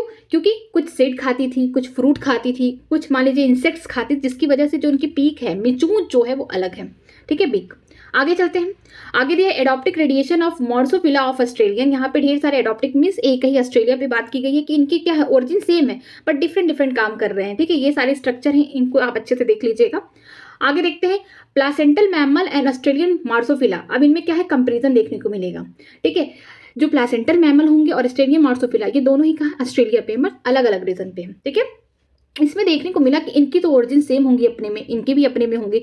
जब सेम ओरिजिन होगी तो क्या होंगे, इनके काम अलग अलग हैं, तो ये क्या हो जाएंगे, डाइवर्जेंट इवोल्यूशन। ये भी अपने में क्या दिखाएंगे, डाइवर्जेंट इवोल्यूशन। लेकिन जब दोनों को कंपेयर किया जाएगा, फंक्शन मिलने लगेंगे, ओरिजिन डिफरेंट है क्या, लेकिन फंक्शन मिलने लगेंगे। मीन्स हम प्लासेंटल मैमल और ऑस्ट्रेलियन मार्सोफिला की बात करें, ये क्या होगा, कन्वर्जेंट इवोल्यूशन शो करेंगे।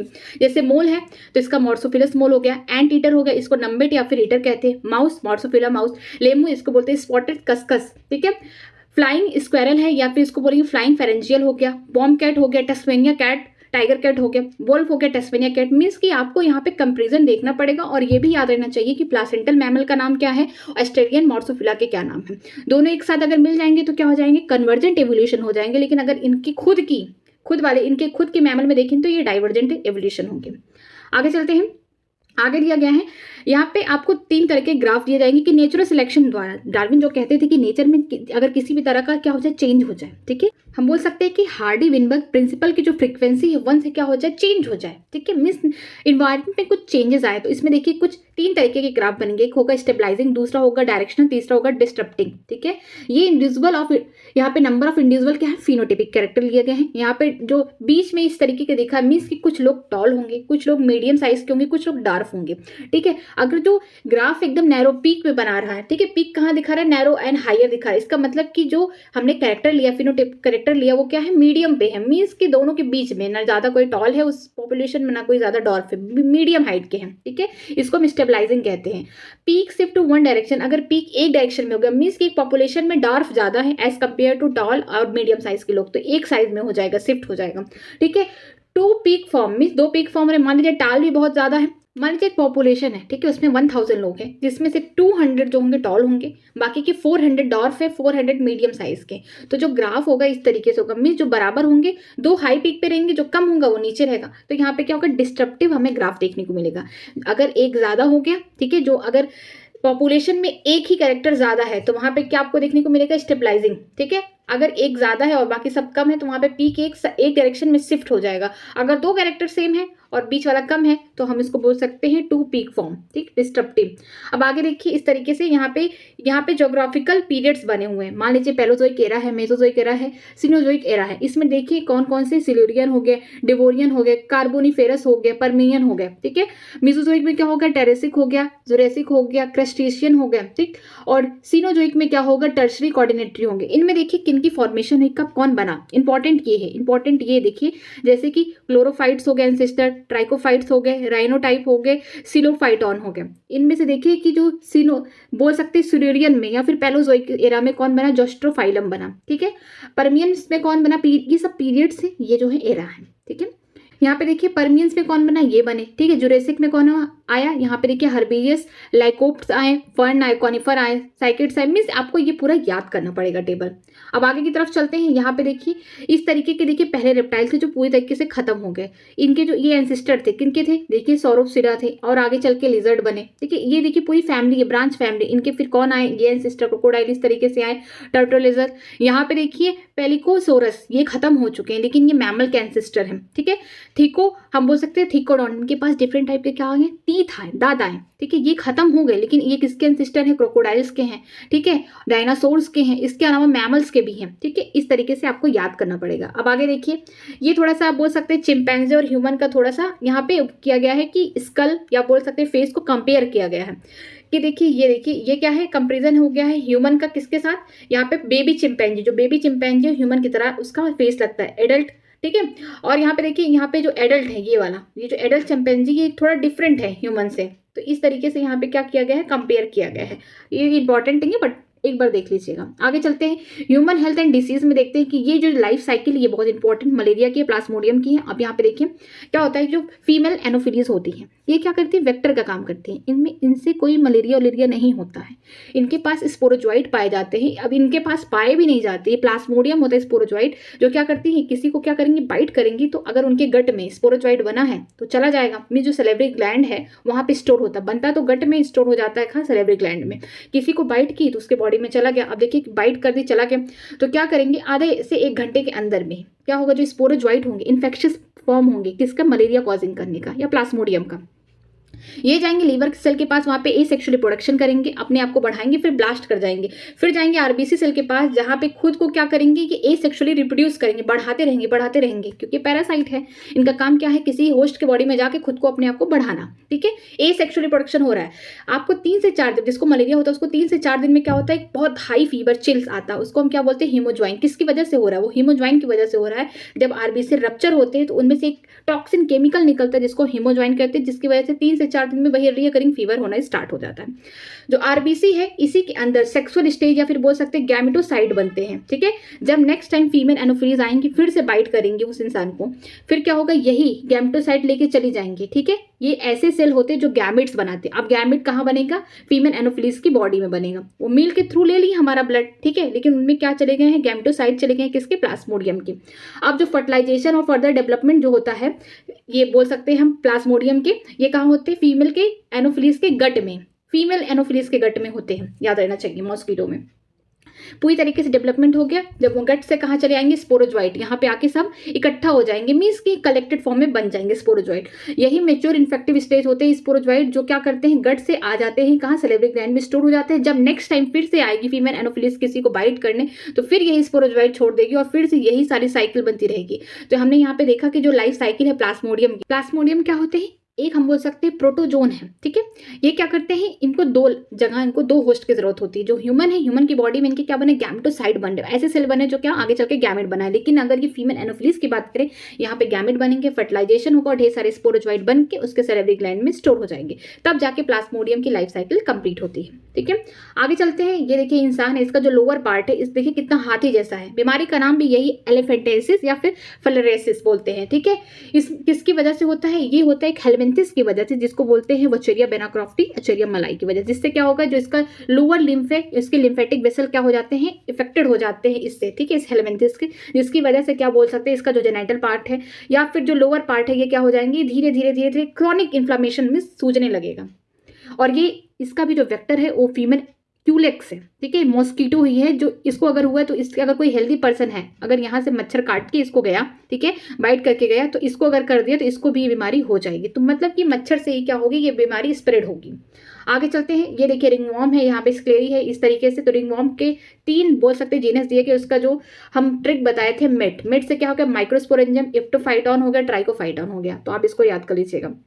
ये है एंटीबॉडी मॉलिक्यूल, ठीक है, एंटीजन इस बाइंडिंग साइट है। हमने देखा जो एंटीबॉडी जो मॉलिक्यूल है, इनमें क्या होते हैं, H2 L2 मीन्स दो क्या है, हैवी चेन हो गए और दो लाइट चेन हो गए। यहाँ पे एंटीजन बाइंडिंग साइड कोई एंटीजन आए यहाँ पे बाइंड कर देता है, ठीक है। ये लाइट चेन दो होंगे, दो हैवी चेन होंगे, इनके बीच में जो बॉन्ड होगी इसको बोलते हैं हम सल्फाइड बॉन्ड, यहाँ पे सल्फर का लिंकेज होगा। अब आगे देखिए डायग्राम दिया गया है SLO सेकेंडरी लिम्फोसाइट ऑर्गन। जैसे कि हम प्राइमरी जानते हैं कौन होगा, थैलेमस होगा, ठीक है, और बोन मैरो होंगे, लेकिन सेकेंडरी जो होते हैं उनमें कौन आएंगे, लिम्फ नोड आएंगे, ठीक।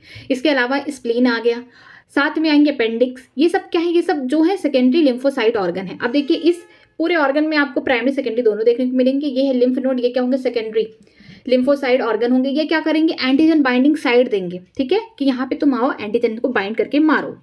ये क्या होगा, थाइमस होगा, ये होगा primary PLO primary lymphocyte organ हो गए। ये क्या हो गया, लिम्फेटिक वेसल हो गए पूरी तरीके से। अब आगे देखते हैं, आगे हम देखेंगे किस तरीके से रेट्रोवायरस किसी भी ह्यूमन की बॉडी में चला जाता है तो कैसे अपनी जनसंख्या बढ़ाता है। जैसे कि हम जानते हैं वायरस दो ही चीज से बना होता है, एक प्रोटीन, अंदर उसका DNA मॉलिक्यूल, ठीक है।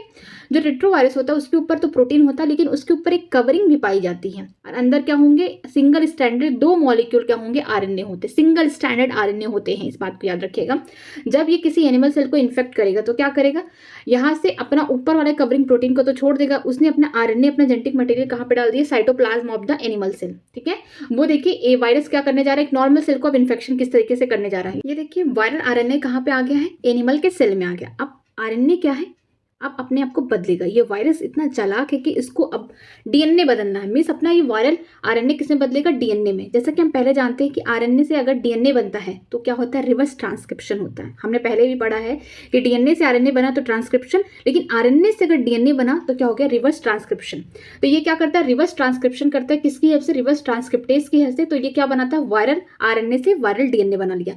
अब ये वायरल DNA कहाँ जाएगा, साइटोप्लाज्म से अब जाएगा न्यूक्लियस के पास। ये सब कहाँ काम हो रहा है, साइटोप्लाज्म में हो रहा है, ठीक है।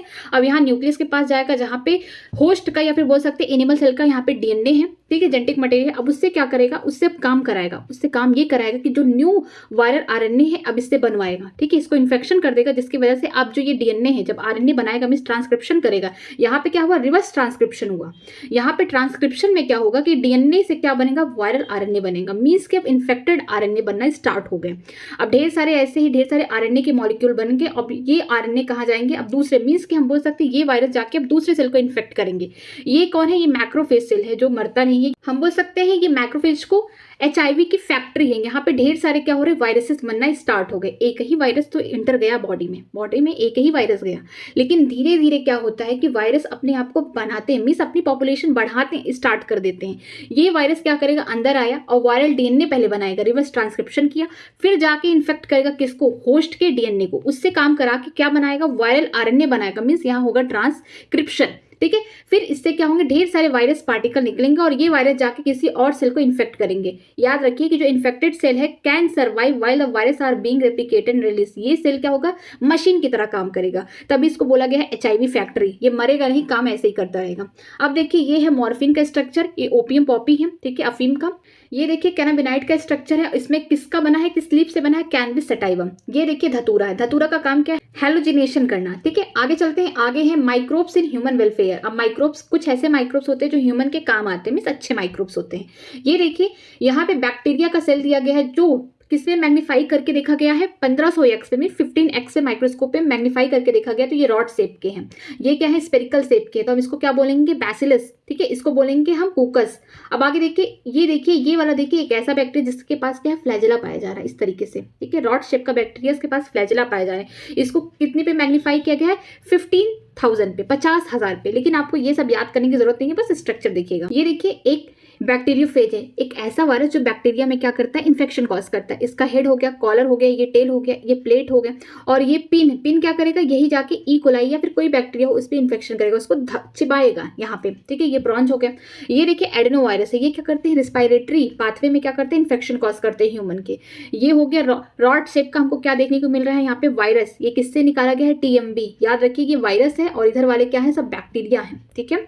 इसको कितने में देखा गया, 1 लाख से 1,50,000 पे देखा गया। आगे देखते हैं, यहाँ पे फंगल कॉलोनी है और बैक्टीरिया की कॉलोनी कहाँ देखने को मिलती है कि लैब में। ठीक है, ये अगर छोटे छोटे छोटे छोटे इस तरीके से रहेंगे तो ये बैक्टीरिया की कॉलोनी है, इसको माइक्रोस्कोप से देखा गया, ये फंगल की कॉलोनी है। आगे चलते हैं, जो बड़े बड़े फर्मेंटर होते हैं, बड़े बड़े बर्तन होते हैं, इसमें क्या किया जाता है, अपना प्रोडक्ट बनाया जाता है। ठीक है, यहाँ पे ये फर्मेंटर में, ठीक है, माइक्रोब्स की हेल्प से यहाँ पे बियर बनते हैं, अल्कोहल जितने भी ये सब बनते हैं यहाँ पे फर्मेंटर से, इंडस्ट्रीज में बनते हैं, और ढेर सारे यहाँ पे फर्मेंटर यहाँ पे लोग काम कर रहे हैं, तो ये क्या हो गया, फर्मेंटेशन प्लांट हो गया। ठीक, ये है सेकेंडरी सीवेज ट्रीटमेंट, यहाँ पे बायोलॉजिकल मेथड चलता है, इसी तरीके से यहाँ पे फिगर दिया गया है। आगे चलते हैं, an aerial view of the sewage plant, ये दूर से देखा गया कि जो सीवेज ट्रीटमेंट प्लांट है एसटीपी, किस तरीके से यहाँ पे फिजिकल मेथड होता है, बायोलॉजिकल मेथड होता है, कैसे यहाँ पे किया जाता है सफाई सीवेज की। ठीक है, आगे चलते हैं, आगे देखिए टिपिकल बायोगैस प्लांट, कैसे बायोगैस प्लांटेशन की जाती है। यहाँ पे क्या होता है, 10 से 15 फीट का गड्ढा खोद लिया जाता है, इस पे क्या करते हैं, हम डंक लेके आते हैं कैटल का और वाटर को मिक्स कर देते हैं, जिससे क्या होगा, एनारोबिक जो बैक्टीरिया होती है ये ग्रो कर जाती है और यहाँ पे क्या करती हैं, कुछ गैसेस निकालती है, जैसे उसी को हम कहते हैं बायोगैस। ठीक है, उसमें क्या होगा, मीथेन होगा, कार्बन डाइऑक्साइड होगा, हाइड्रोजन सल्फाइड होगा, मीथेन सबसे ज्यादा होता है, और फिर यही गैस सबके घरों में जाती है, लाइटनिंग में, कुकिंग में हेल्प करती है। इसके अलावा और जो मेन्यूर बचे होंगे उनको लेके जाके खेतों में खाद की तरह यूज कर देते हैं।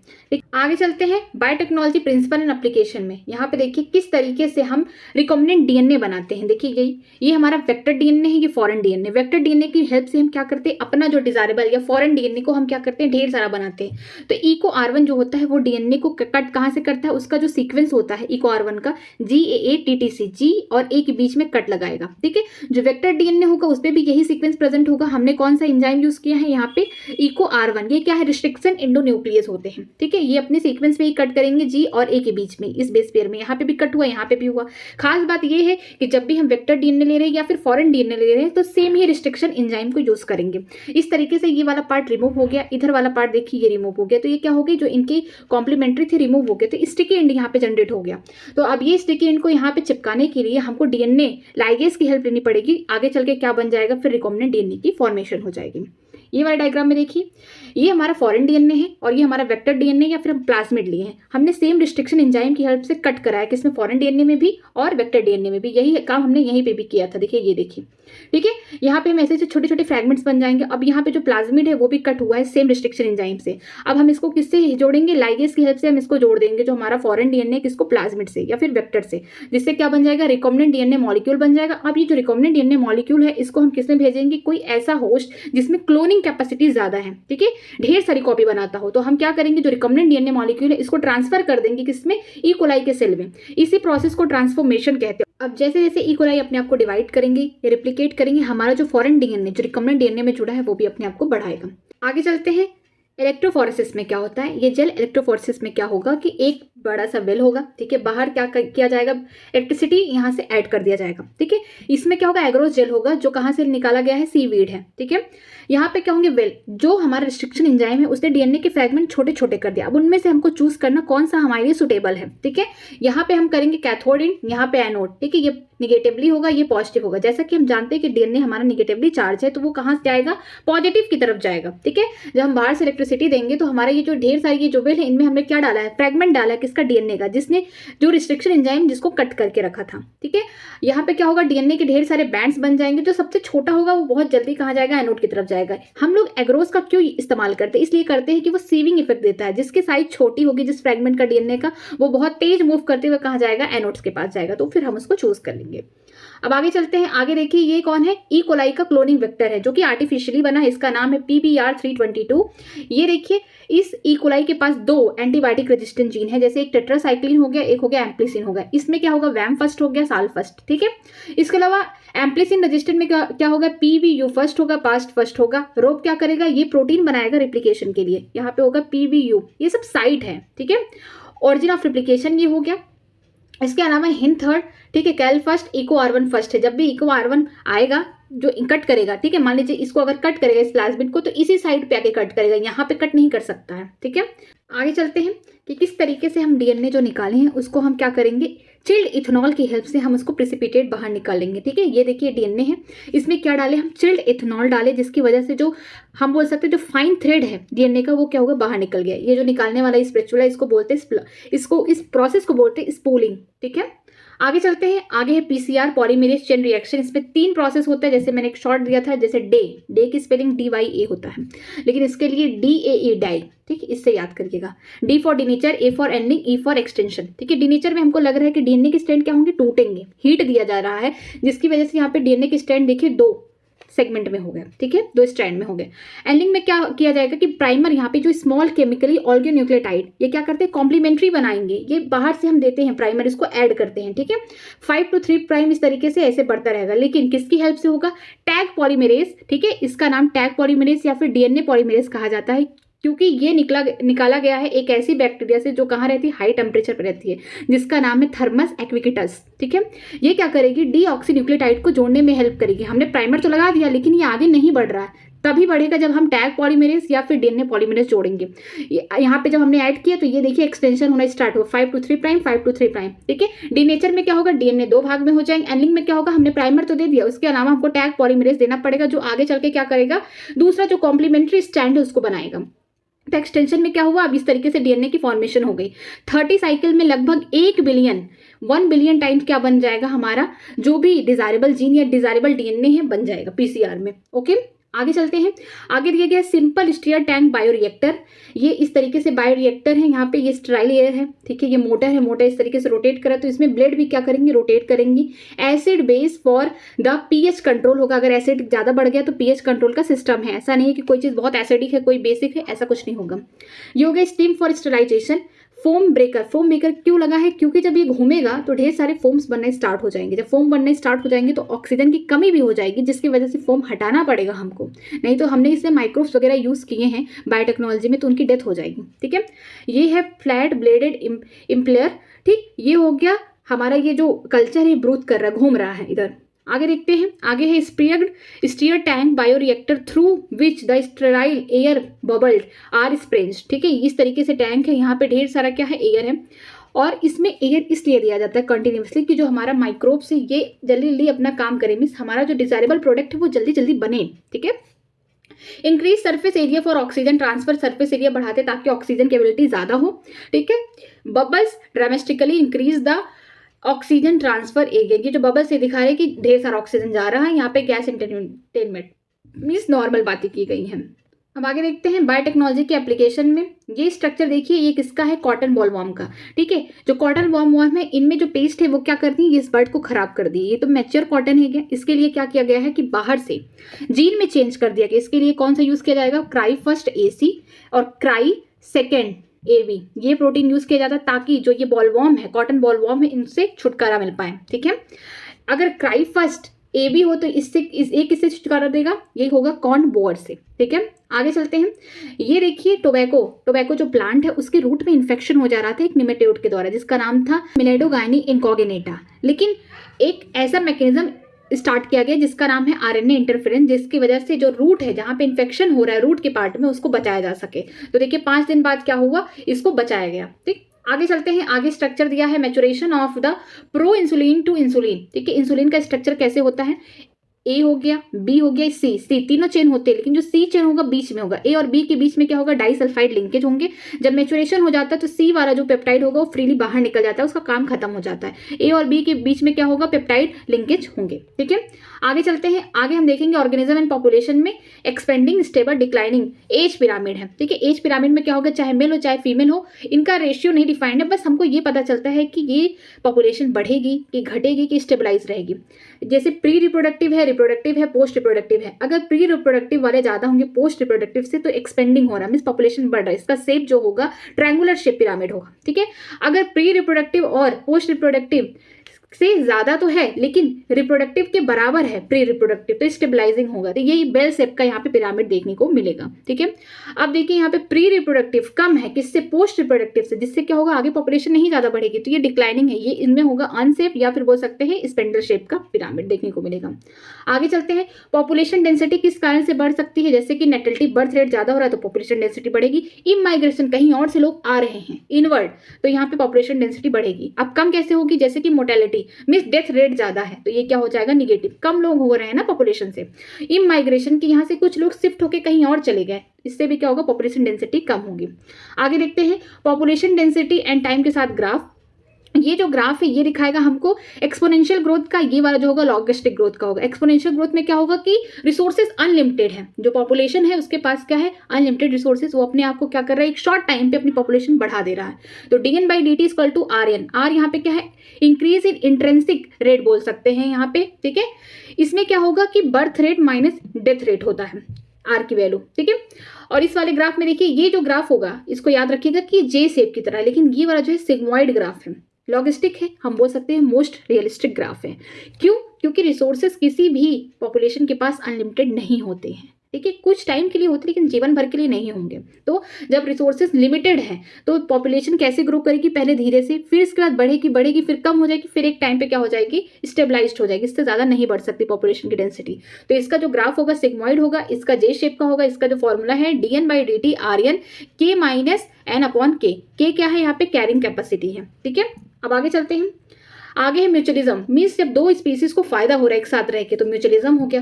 कंपटीशन में क्या होगा, दोनों स्पीसीज को घाटा हो रहा है, ठीक है। अब देखिए प्रेडेशन और पैरेडिज्म में सेम है कहानी, एक स्पीसीज को फायदा होगा एक को घाटा होगा। कम्युनिज्म में क्या होगा, एक को फायदा हो रहा है एक को ना फायदा ना नुकसान, कुछ नहीं हो रहा है। अमलिज्म में क्या होगा, एक स्पीसीज को घाटा हो रहा है इसमें फायदा हो रहा है, ठीक। ये देखिए म्यूचुअलिज्म का अच्छा एग्जाम्पल दिया गया एनसीईआरटी में कि एक जो प्लांट है फिग, ठीक है, इसमें क्या है, फिग प्लांट में इसको एक पॉलिनेटर की ज़रूरत है। पॉलिनेटर की ज़रूरत इसलिए है ताकि पॉलिनेशन हो, ये आगे चल के फ्रूट बना सके, सीड बना सके।